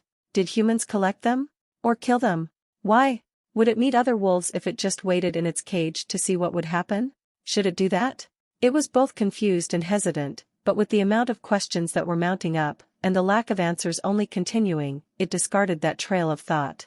Mostly because its own survival was much more important than getting to meet another of its kin, and it had no reason to believe humans knew what it was. They most likely just wanted to poke and prod it precisely because of their lack of knowledge, which was a much more optimistic line of thinking than they might just want their food fresh. It twisted, trying to get comfortable, and grumbled at the needle-like pinpricks racing up and down its forearms. It was so annoying. Another thing that had severely annoyed it was the fact that it hadn't been able to dissect the poison at all. By the time its mind began functioning again, it had only managed to decode the way it seemed to change its own composition all the time by using various chemical reactions and unique gland cells, not all the variations that poison had. It was immune to about 3 of them. It had no idea how many more variations there were. It was something it lightly modified and added to its own paralysis poison, that pattern of mild but constant change, with about 3 different, equally potent variations, which then transitioned into the tedious process of preparing its immune system and mana cells into attacking any of its own stray poison that might end up in its bloodstream. But that was the only current good that had come of the whole ordeal, besides it not being slow-cooked over a fire right now. It grumbled in frustration, still trying to get comfortable, twisting around the tight confines of its cage, which would be little better than paper if it could move. The lack of a thumb bone should have made it easy to slip the cuffs off, but they were tight enough to cut off circulation, and moving around only made them tighter, somehow.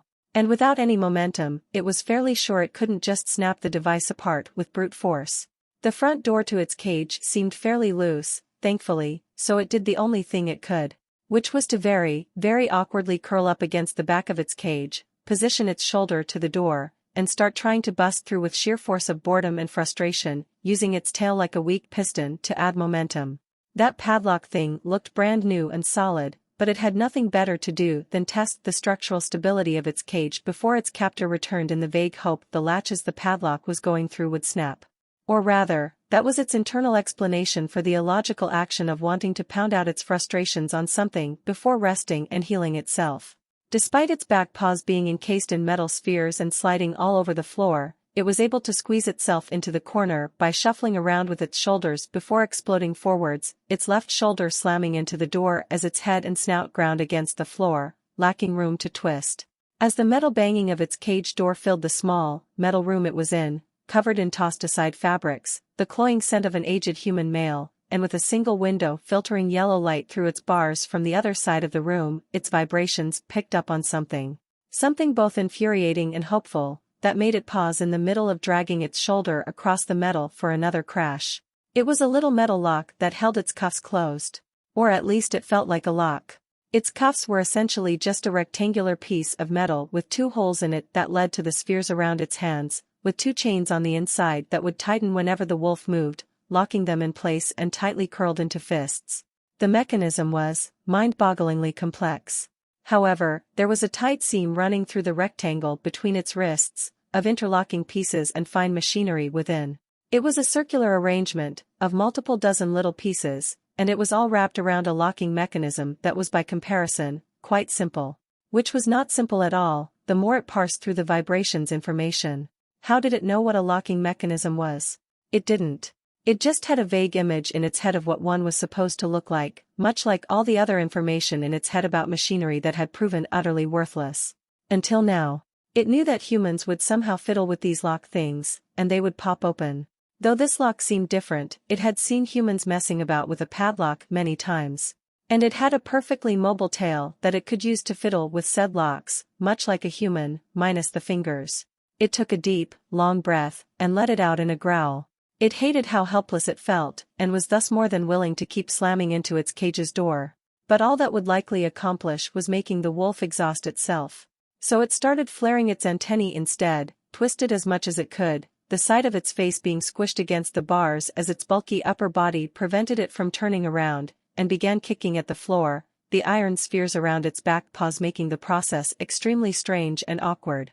It didn't take long for it to learn everything there was to learn about the lock, its antennae easily feeling all the minute details of its innards. But seeing and feeling a mechanism was not even close to enough for the wolf to puzzle out how it actually functioned. It was full of little springs and cylinders and a lot of tiny, twisting parts, but, to put it bluntly, it was all useless information, because the wolf had no idea how any of it would or should move. Something was obviously meant to be put into the hole, and that was the only concrete, useful information it had garnered about it. It wanted to sleep and maybe put everything it had learned about that spearhead shark to use, which was a lot of things, but at the same time, it was a bit hesitant. When it had no room for error, it could not really experiment with its body. It could add that braided muscle, but its bones were made to bend. The sheer power of those muscles contracting would turn its body into a squiggly, bendy mess whenever it went all out due to all muscles being connected to bone and using it as a base for their power.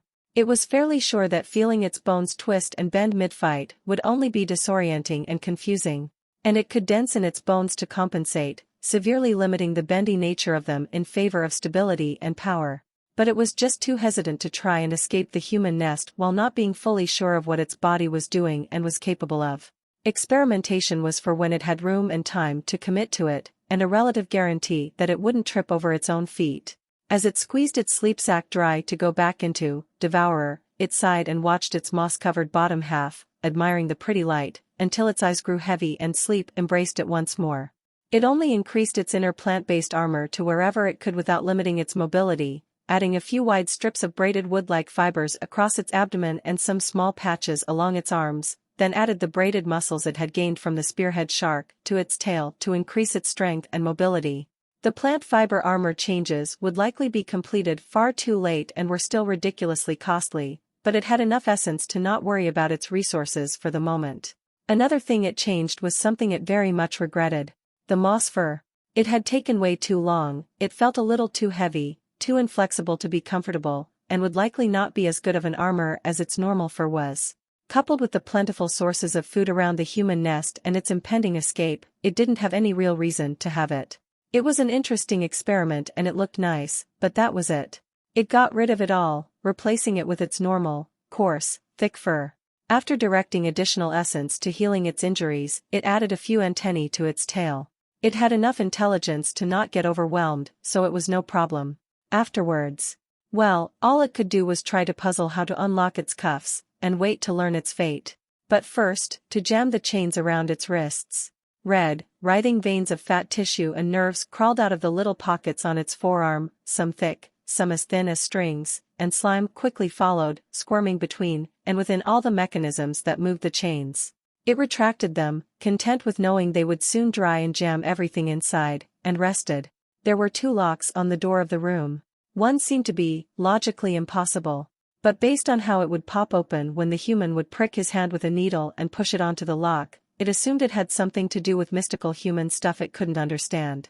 Thus, it ignored it, flexing its wrists to try and get some blood into them. Jamming the tightening mechanisms hadn't worked, unfortunately, unlike what it had expected, and the cuffs were thus as tight as ever. The second lock was much more useful, because it very closely resembled the mechanisms between its wrists. Unfortunately, the human wouldn't use the damn thing.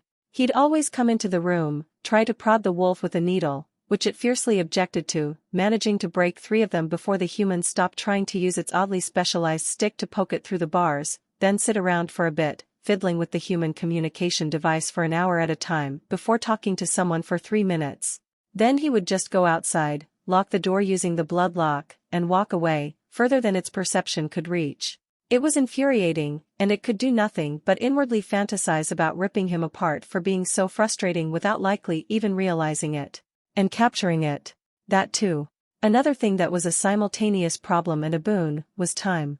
It had spent about 2 days under this covered cage as far as it knew, judging by nothing but instinct, and while that granted the wolf plenty of time to rest and the possibility of its inner plant fiber armor to be done by the time its escape started, it was both bored and anxious the entire time, and that combination was really wearing its patience and nerves thin.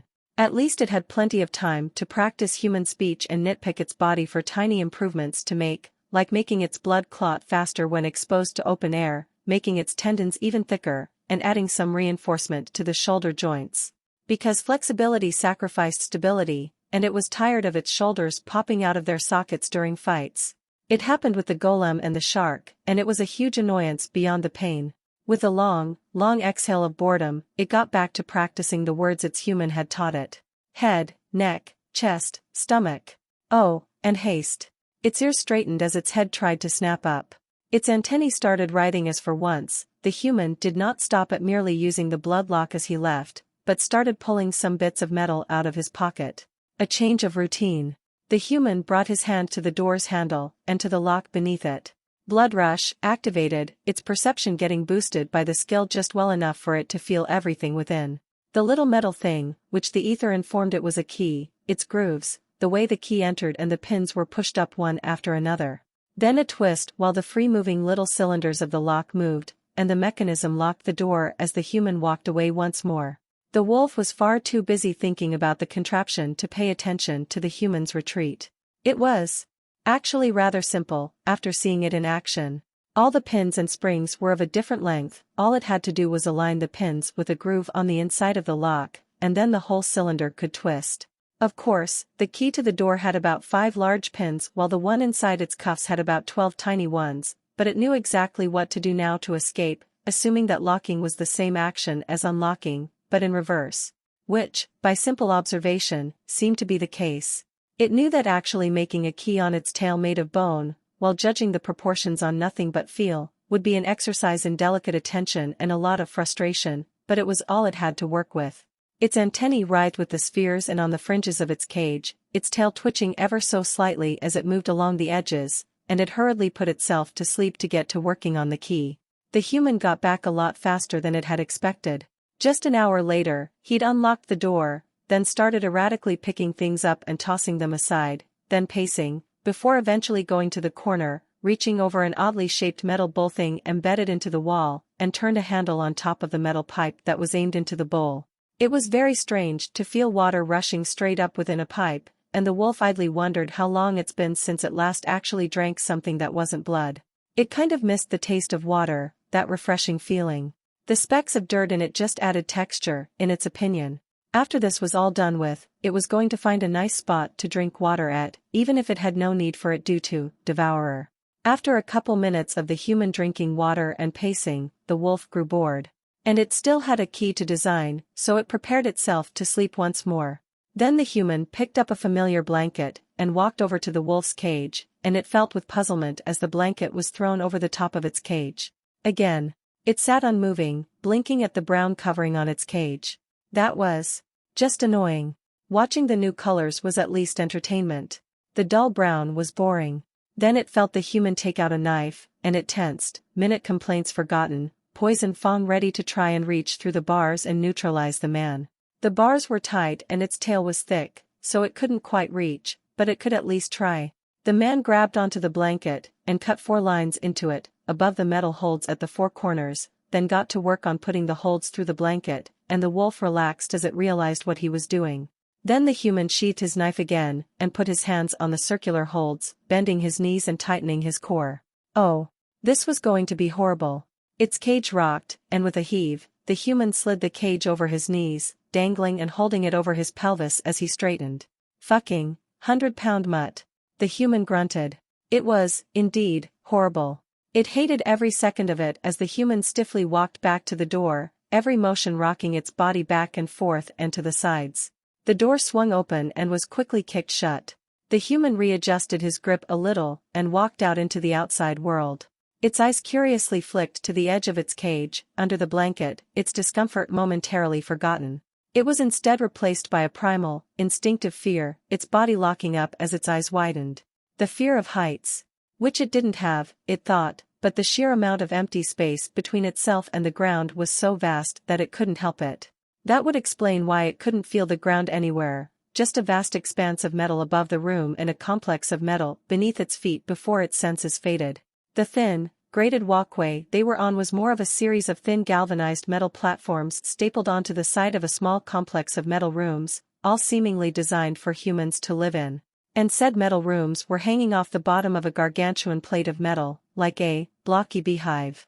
It felt its stomach churning uncomfortably with every step as the human turned to the right and began walking in the opposite direction of where he'd come from, the mixture of primal fear and intense discomfort actually making it nauseous. It had the comfort of knowing there were another dozen walkways spaced in the exact same manner just beneath it, but that was a thin comfort considering that it could see the lights of the human nest so impossibly far away that they were blurry despite its humanoid eyes. Never once had it thought something so all-encompassing and endless as the human nest could be reduced into nothing but tiny little boxes and moving dots the size of ants, light crystals the size of a pinprick in the distance.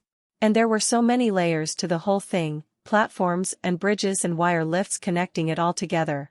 It even saw purple somewhere, before it winked out of existence. It was the most bizarre color it had ever seen. The sight, in total, was both mesmerizing and terrifying. The human walked past a couple rooms much like his own, through a strange little room filled with cables and mechanisms oddly reminiscent of the human speaking device, before the walkway curved right, leading to a roughly rectangular staircase, extending all the way to the bottom of the complex building, and all the way up above, through the giant metal plate above. If the human walking made it nauseous, it would have dry-heaved when their upwards journey began, had the overlaying grates of the staircase not hidden the endless drop below, each step swinging the cage left and right in the human's arms. The vibrations, already faint and muddled due to being filtered through the human's flesh before reaching the wolf's cage and tail antennae, didn't provide much insight into where exactly it was. The tight, cramped staircase just went on, up and up, seemingly nailed into place within an empty metal shaft, judging by the redundant wires and random open pipes, sealed shut with some kind of solidified, rock-like paste. The word concrete came to mind, as if it was its own thought, as if it was just remembering something it had briefly forgotten, and it resisted the urge to growl at the word. It knew that it did not know what concrete was, and the fact that there was something just randomly planting knowledge into its head without asking was mildly discomforting. Even if it was useful information just before, considering the lock mechanisms, and never a negative thing so far, right now it was a rather irritating reality. Or maybe it was just more irritated about its situation being outside of its control, and it was more easily frustrated than usual because the human was swinging it around like he was trying to make the wolf retch. It had absolutely no trouble with motion sickness. It could run in a circle for an hour and only come out of it mildly disoriented. But that was because it could control or at least feel how its body was going to move, allowing it to mentally and physically brace itself for it. This had no rhythm, and the human's gait was so sloppy it was a wonder on how this thing was what caught it. It didn't have much in the way of pride, but this was just insulting. A single flick of its claw and this human would drop dead, or would stumble over his own uneven feet and drop into the void below. A particularly uneven step made the human overstep to balance, smacking his shoulder into the metal wall, and coincidentally, the wolf's cage. It snarled, jamming its legs into the corner to ram its shoulder into the left side bars of its cage, the impact further imbalancing the human and almost making him fall on his ass as his breath was driven out of his stomach. Then he suddenly just seemed to lose all signs of weakness and tiredness, stiffening his body, and clumsily straightening himself, fixing his grip on the handles of the cage and readjusting the cage to be supported by his stomach. It stiffened in surprise, then its eyes widened. That was almost exactly what the wolf itself had done many times. Make a mistake, stumble, get tired. And then it would activate, blood rush, one of the skills it had been given by the symbols, and move on, energy renewed and with more than enough power to compensate for crappy balance and position. And that made it question whether or not the humans had the symbols too. Because the way the human had so stiffly and quickly recovered, it screamed of him activating a skill. It, frankly, was not sure why it had assumed that nothing else had access to the symbols. It had chalked up any strange things, biological impossibilities and strange developments it had seen to the human's mystical ways of using the mana energy, such as that terrifying metalhead human that was dead yet moved around as if living. To think I had to kill Neat, just to have to do this shit by myself, the human's withered voice grumbled, and their journey continued. It kept relatively quiet, feeling oddly shaken and unsure by what it had just noticed. Humans' biology cemented them as weak and absolutely worthless without their tools. But in an actual fight, it was confident it could just easily kill any human, because their biology was just pitiful. They had really good stamina and reach, and that was about it. But if they had access to the symbols, every encounter it would have could be completely different. One human could have put everything in endurance, thus rendering it a useless scratching post for the wolf, while another could have poured everything it had into speed, and simply ran around the wolf in circles, or just ran away entirely without the wolf being able to do something about it. If humans had access to the symbols as well as all their crazy mechanisms and mana constructs, it would actually have to rethink how it distributed its attribute points. Endurance and intelligence was already a rather thin strategy for its physical well-being, considering the various tricks and tools the humans had at their disposal, but if they had access to the symbols as well, then almost every attribute gained value. Nothing incredible, but something to think about. Speed would have to be the next attribute it could invest in, considering it had just acquired braided muscles, which were easily twice as strong as its regular ones, and, once it had some room to breathe, it would sit down and think about all this in a bit more depth. At least the human seemed to be paying more attention to the rocking of its cage now, so it forced itself to calm down and curl into a ball, narrowed eyes glaring at the glimpses of the outside world it could see through the fluttering of the blanket covering it. It was just about ready to activate all its skills and hope for the best, because it genuinely could not deal with this anymore. The more tired the human became, the worse his stability got, and all it could do was slide a couple inches forwards, then back. Then forwards and back again. And again. Thump. Slide. Thump. Slide. It had been something like an hour, and it was starting to feel delirious. It was in this state of mind that it decided to try something it thought was futile just 10 minutes ago, which was to try and jam its venom fang through the man's uniform. Which had proven to be exactly as useless as it had expected, the man immediately noticing the sharp bit trying to dig through his uniform and into his stomach, and dropping the wolf's cage on the steps as he jumped back. After falling down the steps on a rolling cage, and with the human having decided to hold its cage longwise right after, keeping its tail far from his body, it could confidently say its efforts were rewarded with more misery than they were worth.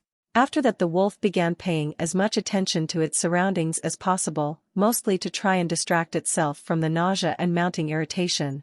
They'd moved up a long shaft, exited out of a tiny door hidden in a little nook beside a broken water pipe and a cracked open gutter grate, and then the human went to some kind of open square to meet up with some other humans who started escorting him. And the more time went by, the more it began focusing on nothing but its surroundings, any idle musings on trying to sleep and craft a key forgotten. It wasn't sure why, exactly, but the air was just a lot cleaner than it could ever remember it being, beside in that one moss-covered room, way down into the human nest. Which made it think that it was really, really far away from all the places it knew. That was a rather uncomfortable thought. Its assumption was very quickly confirmed when the alleyways they started moving through seemed wide enough to have 10 humans walking side by side, and the roads they were flitting through became wide enough to have 30 humans walking side by side. It had never seen places this open, besides that one time it had accidentally stumbled into an open space, across from a gargantuan tower, and almost got hit by a bolt made of sparks from some angry human. Of course, that was not the only difference. The streets were more even, the floor was universally more flat and just more traversable, and from the couple dozen feet it could feel through the humans' vibrations, there was a lot less chaos, in general. It was all in the details. No pipes sticking out of random places, no barred alleyways barely thick enough for a human to squeeze through, and all the walkways extending over the small human nests had actual metal supports that people had to weave through as they walked under them. There were of course a dozen other tiny details, but it eventually let them slide away from its mind and solidify into the vague thought that wherever it was, it would be much easier to navigate than what it was used to. There were also less people walking around than it was used to. Significantly less. It could feel dozens and dozens of humans sitting in their metal boxes all around, above, and sometimes even below itself, but the amount of them wandering the alleys and streets were so few. It idly wondered if something happened in the nest, because there was nothing it could notice that would justify all the humans hiding inside their miniature nests like this.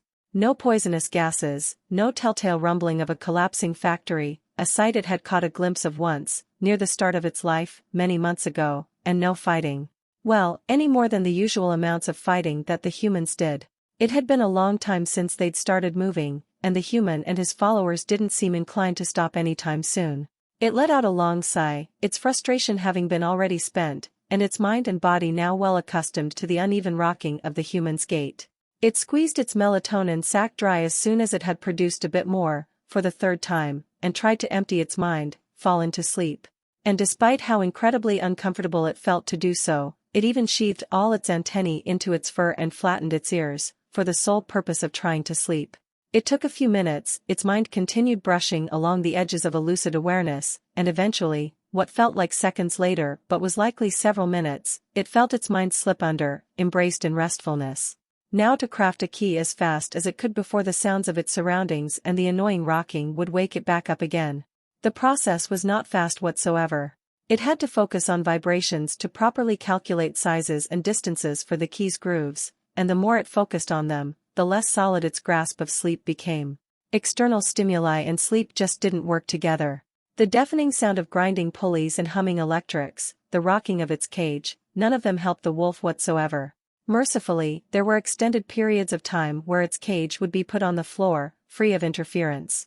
It had to stop every couple glimpses to allow its mind to sink back into rest, before the next bout of fast-paced mental measurements took place, and it would add another groove into the key. It was in the middle of confirming the height of the third groove when its vibrations picked up on the fast-paced steps of a human marching towards its cage, and before it could react, light flooded its cage, a stark, sickly white. Forcefully pulled out of its sleep, its eyes snapped open in a squint, and its lips curled into a snarl. Now it was going to have to start all over again on the groove. It wanted to bite the man's head off so bad. Or at least it wanted the irritating light beam out of its face. Are we sure that thing's alive? It hasn't moved or made a single sound and we've been escorting you for like 3 hours. The nameless escort asked, leaning back and blowing out his cigarette smoke out beyond the bars, idly watching the great towers, countless lifts and platforms moving beyond, above and below them, their own lift a single speck within a complex web of metal and glass. Check if you want, just don't antagonize the damn thing. It's really pissy.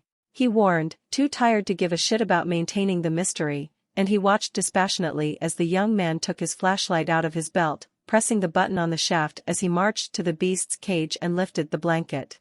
It was pointless, really. The mutt had thrashed and refused any kind of nutrition and water he could give it, whether it was by needle or tube, and it somehow still seemed just about ready to turn rabid at the slightest provocation. Not to mention how it woke up 6 hours later from poison that was supposed to put it to sleep for at least 4 days. In short, it was fine and very healthy. Somehow, he couldn't help but tense as the man pointed the flashlight straight into the cage. He was still somewhat paranoid about the damn thing somehow getting free, very vividly remembering the horrific screams that had guided him and Neat to the thing's precise location. He was very glad he wasn't going to be the one carrying it from now on. A sharp snarl like a bark boomed out of the cage with enough volume to make them all jump, and in an instant, a deafening metal bang filled their lift as the cage screeched forward a few inches with a sudden jerk. The man jumped back as if burned with a rather undignified exclamation of surprise, stumbling back before falling on his ass, and he stared with slightly widened eyes at the 2 rings of golden malice glaring at the man from within a pitch-black cage. Then they slid over to him, and its pupils might as well have turned into needle points, a low rumbling like the menacing purr of an engine making the metal beneath his boots and at his back vibrate. It made his hair raise in goosebumps, his shoulders instinctively raising to hide his neck at the memory of the way the thing had ripped off that woman's head. He couldn't wait to be rid of this mutated biomancy experiment or whatever accursed freak it was. Holding it next to his soft, squishy stomach when getting out of the apartment had given him such anxiety he was sure he was going to be having stomach cramps for the next week.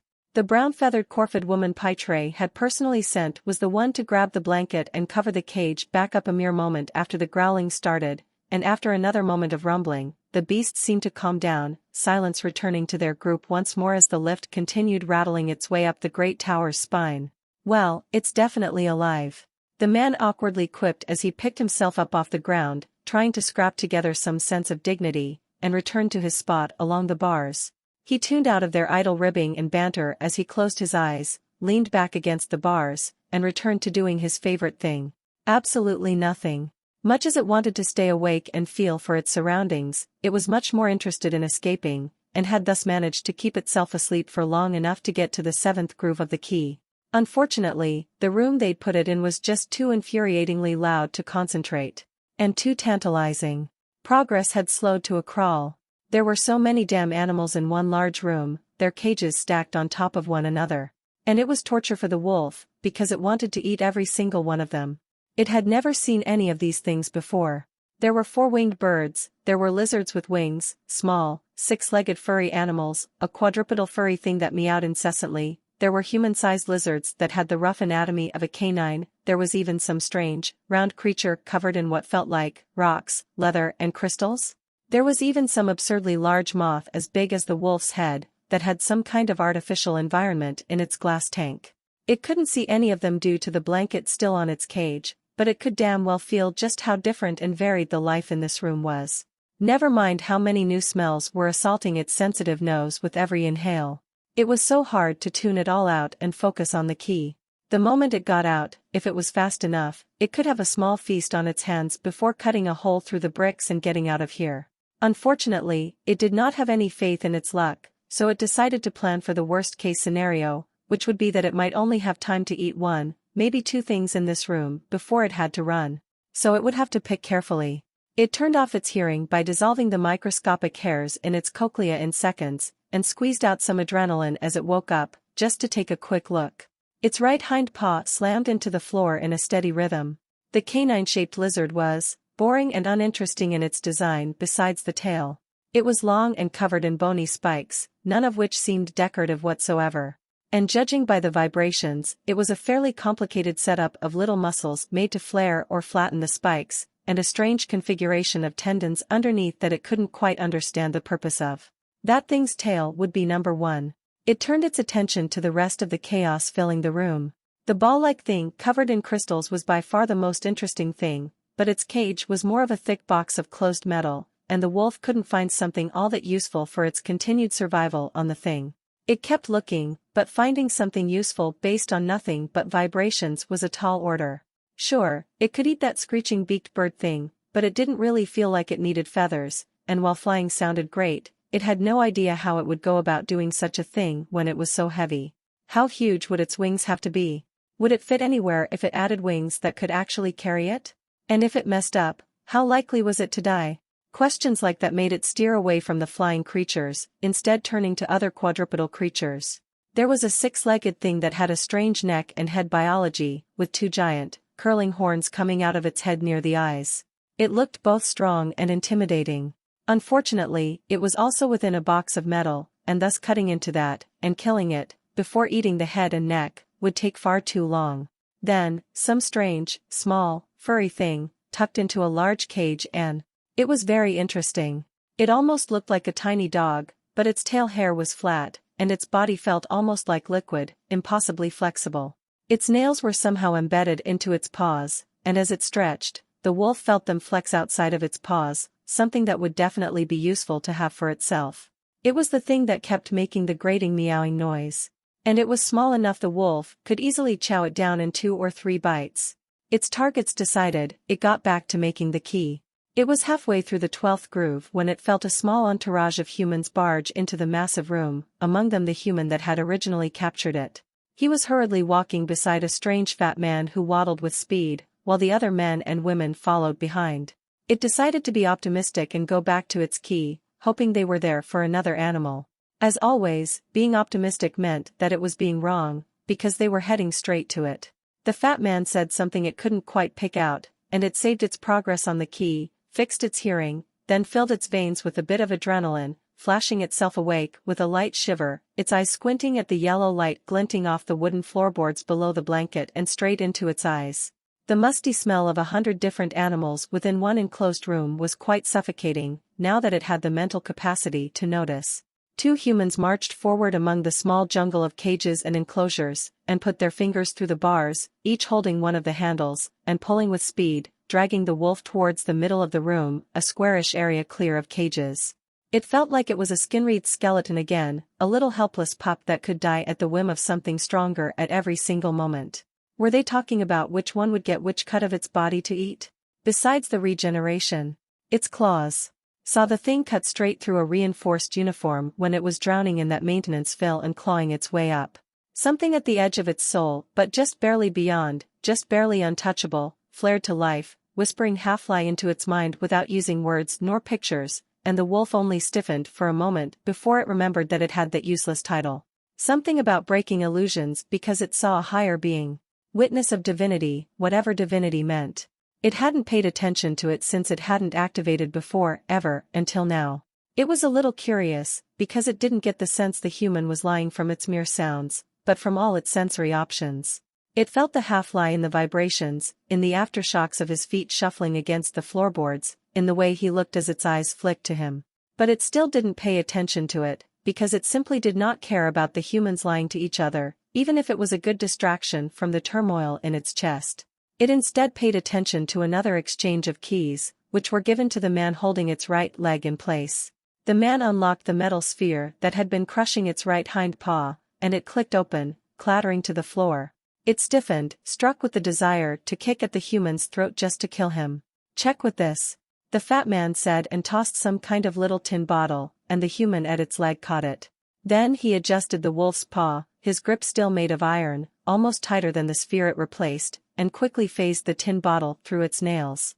"That's either enchanted nails or it has some kind of skill," the man said, blinking at the 4 perfect lines cut into the tin bottle, turning it slightly to observe what it assumed was the cut its claws made.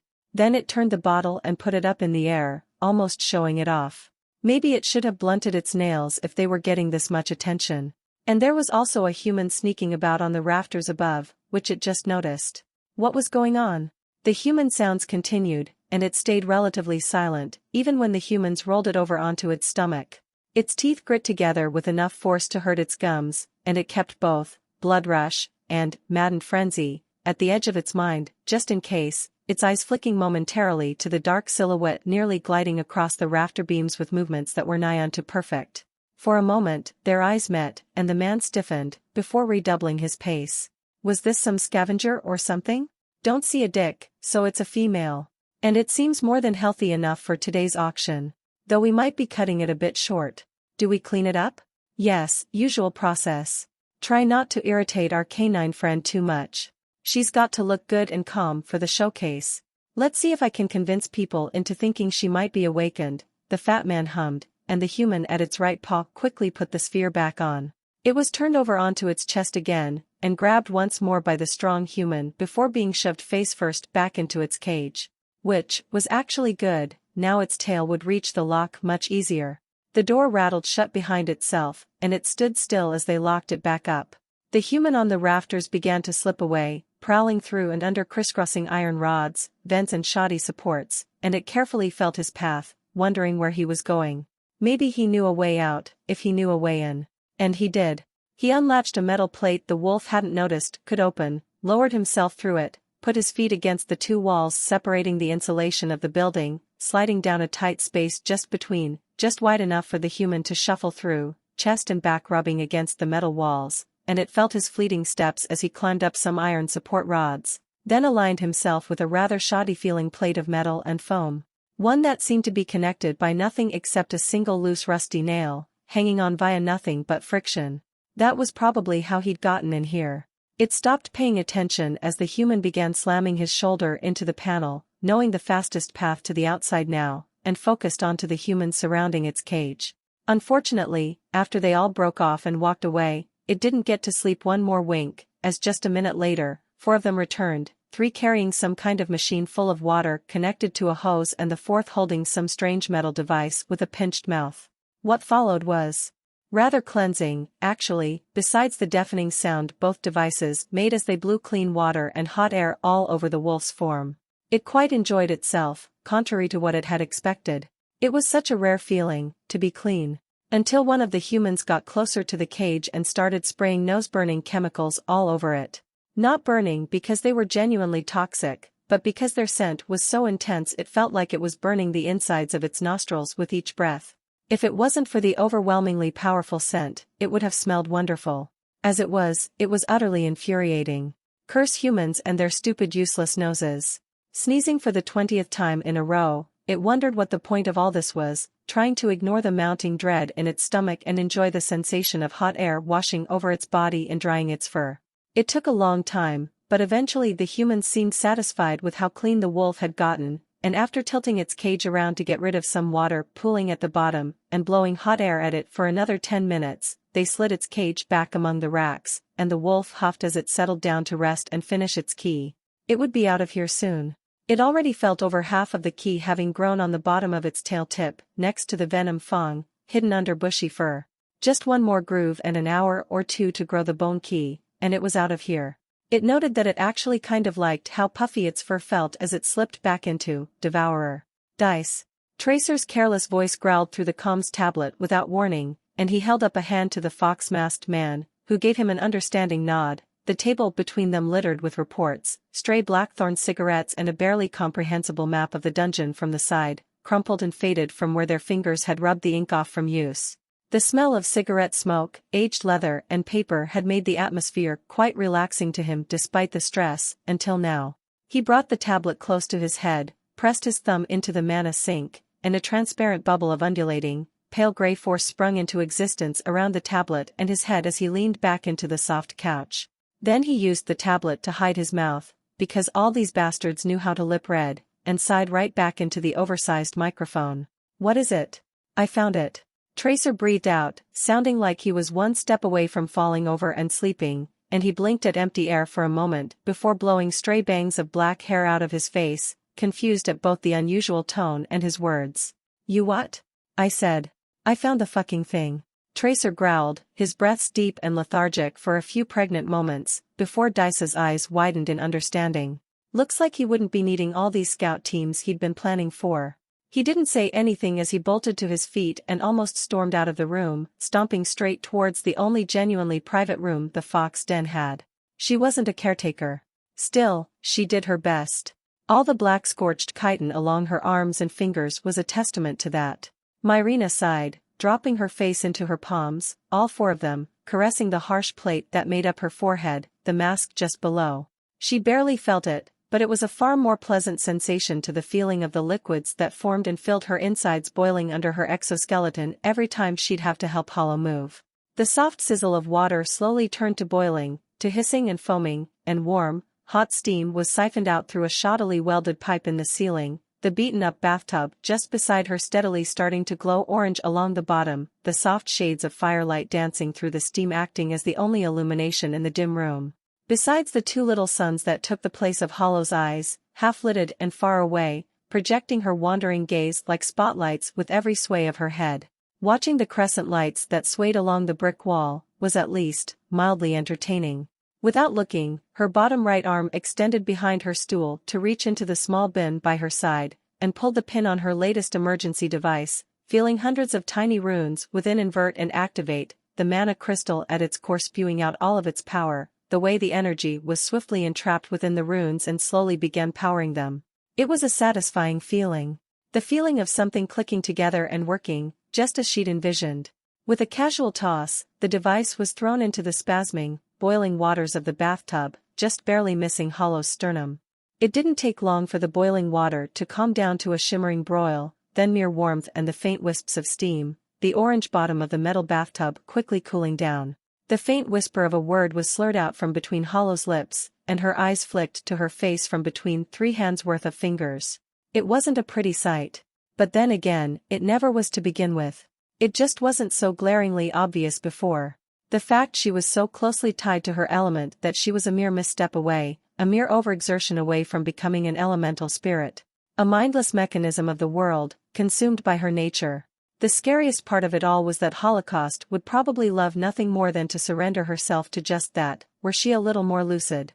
Like cracked obsidian, her skin was black and peppered through with glowing veins of angry orange, pulled taut over whipcord muscle and veins of magma, all pulsing with each heartbeat. Every inhale made the temperature in the room rise by several degrees, her veins flare and flicker as if her insides were nothing but flame, and every exhale made it drop just as much, her veins dimming like fire losing its oxygen. She didn't understand how any of this worked. In fact, it simply did not make sense to her, based on what she knew about the average pyrokinetic. She also didn't know how Ghoul knew everything about it to the point he could deduce what was happening by staring at her for a few minutes, but she trusted in his word. And his word was that it would take a long time for her to be safe using her powers as liberally as usual. She was sure it would take much longer for Hollow to learn how to control herself, stop her from frothing at the mouth at the mere sight of something flammable. 10 steps forward, 100 back. As long as they could keep her from turning into a spirit on purpose the moment she felt like that was a genuine possibility, for some reason she didn't understand, she'd recover. Holocaust attempted another barely legible imitation of the word thanks, slurred and half of it too low for her vocal cords to even voice out, still barely conscious despite the ice bomb slowly trying to cool her down. Her mandibles clicked into a V-like shape beneath her mask, which twitched into the ghost of a smile, if only for a moment. She had hope, at least. Things were getting better. All she had to do was keep this up for another hour until the runes of the cooling pod had finished imprinting, and she could put Hollow in there to rest again, free of her consciousness that was no doubt squirming for something to burn. This was like a glorified fever, truth be told. A very dangerous one, but still a fever. She just had to keep her cool. It would be much less stressful to go through all this if Ghoul were around as much as he used to be, but without Hollow dogging his heels, and cut off from their allies, he was always doing something. Always looking, plotting, learning. She kind of missed having someone conscious around. The water soon began boiling once more, and her bottom right arm extended back, grabbing onto another grenade. As the pin was pulled with a small click, she could have sworn Hollow's eyes briefly sharpened, the black holes that served as her pupils narrowing, before they hazed over once more. Her mandibles clicked into a V-shaped smile for another brief instance, but the light feeling in her chest remained. Yeah, Hollow would be fine. Just had to have a little hope and optimism. Even if some dark corner of her mind whispered to her that she was just trying to delude herself, it was easy to ignore it, because it didn't feel like she was. A black spider writhed and bucked within his right fist, its fangs feebly trying to poke holes into his gray-toned finger, its legs flailing and struggling to find purchase and escape, to push his vice-like grip away. Ghoul stared into its 8 eyes with 100 of his own, a faint echo of contempt within his covered gaze, and it writhed ever more, its legs breaking and snapping on his skin from its own efforts. The consciousness within fought the little predator for control, its natural instincts battling against its mistress's control. His left hand tightened around the pipe he was holding onto, and his eyes languidly rolled within their metal confines, watching every inch of the walkways, buildings and streets below, the depths of the gutters peering at him from within the murk of the alleyways, hundreds of feet away. One pair saw the temperature, with senses he could not describe if he tried. Another idly rolled within its case, and he watched the faint echoes of radio signals struggle to move through the metal jungle. Another watched the faint discoloration of electricity flowing through the wires next to his bare feet, all else around him an empty void besides the most minute sources of static. Another pair glanced around, noting the various elemental energies, their meek remnants in the air. A man, with his head ducked and his hands shoved deep into his pockets, walked with haste through the alley below, and one pair of eyes watched the determined resolve and paranoia flood the air around the man like a human radiator. Another peered into his skull, into his brain, looking for lucidity, consciousness. Faint whispers of caution, the background image of a guard's uniform floating around within his subconscious. The tiny inklings he could see, nothing less and nothing more than surface thoughts or presently subconscious ones. And he peered even further, deeper, past the brain and into the metaphysical concept of the mind. Through it, like a chaotic tunnel with a trillion different paths, the eyes traveled, searched within moments, and peered mere glimpses of the collective racial consciousness the man was a part of, a loose, undefined bubble unto spacetime, where its edges melded with another. All confined into the black dot that the human's head had been turned into from the vast distances. Like staring into a swirling, endless void. Yet, all he was a simple, normal human. With some distant hint of a beastkin in his blood, only a tiny bit of overlap to another bodiless concept too vague to be determined with his limited vocabulary. The eyes writhed and dissected all in sight, peering through all as well as each other. The spider twitched violently within his grasp, one final time, and with 100 eyes, he turned to stare at it, his head just barely turning. The mind within spoke of blood, witchcraft and more besides, a collective consciousness as chaotic as the people it was a creation of. It felt artificial, born of artificial differences put upon countless different people throughout the ages. Patchwork, almost. He brought the spider a little closer, his left hip settling against the metal to his left as his right leg curled and settled flat against the wall, relaxing against the steel that stopped him from falling off the second floor's ceiling and into the quiet streets below. Not that such a drop would hurt him. Did you think I wouldn't notice? He asked, plainly. He wouldn't receive a reply, of course. Spiders couldn't speak. You are not as subtle as you think you are. Not when in sunlight, watching the burning wreckage, and not when in shadow, trying to extend your web beyond what you can handle. A muted hint of alarm roiled within the mind he saw nestled deep within the spider, but it was filtered through distance, magic, and the spider's tiny speck of an existence. Even the faint sense of alarm faded in an instant. Still, it meant she understood. He brought the limp predator ever so slightly closer, his head tilting. I will drink your blood for that. Whether it happens tomorrow or in 1,000 years, it will happen. I don't believe in forgiveness. Until then, however, I think I'll have a taste of me arrow. He murmured, and allowed his cold, dead, stretchy flesh to twist into a wide, shark-toothed grin full of iridescent black steel and gray gums, the tendons of his neck peeking through the corner of his lips. The spider began convulsing feebly once more, Araka's control slipping. After all, you coven bloodsuckers all taste the same, don't you? With a satisfying crunchy squelch, fluid and chitin burst from within his clenched fist, chitinous legs popping and plummeting below. The smile faded in an instant, all expression disappearing from his face. His eyes calmly observed the cloaked figure that confidently walked into the auction house, just in time to cut off all long-range communication, and his long, dry tongue idly licked along his open palm, licking off bits of cracked chitin and softer bits of the arachnid's insides. Spider tasted like little more than salty slime. He blended into the metal behind him like an illusion, his concept of self and environment melting together, to the point where even should someone look straight at him, all they'd see would be a black silhouette their mind would instantly dismiss as nothing more than a meaningless shadow, not worth a single thought, much less a second glance. Their eyes would hold 1,000 times more interest for the window beneath him or the wires above him. And so, he waited for his opportunity, silent.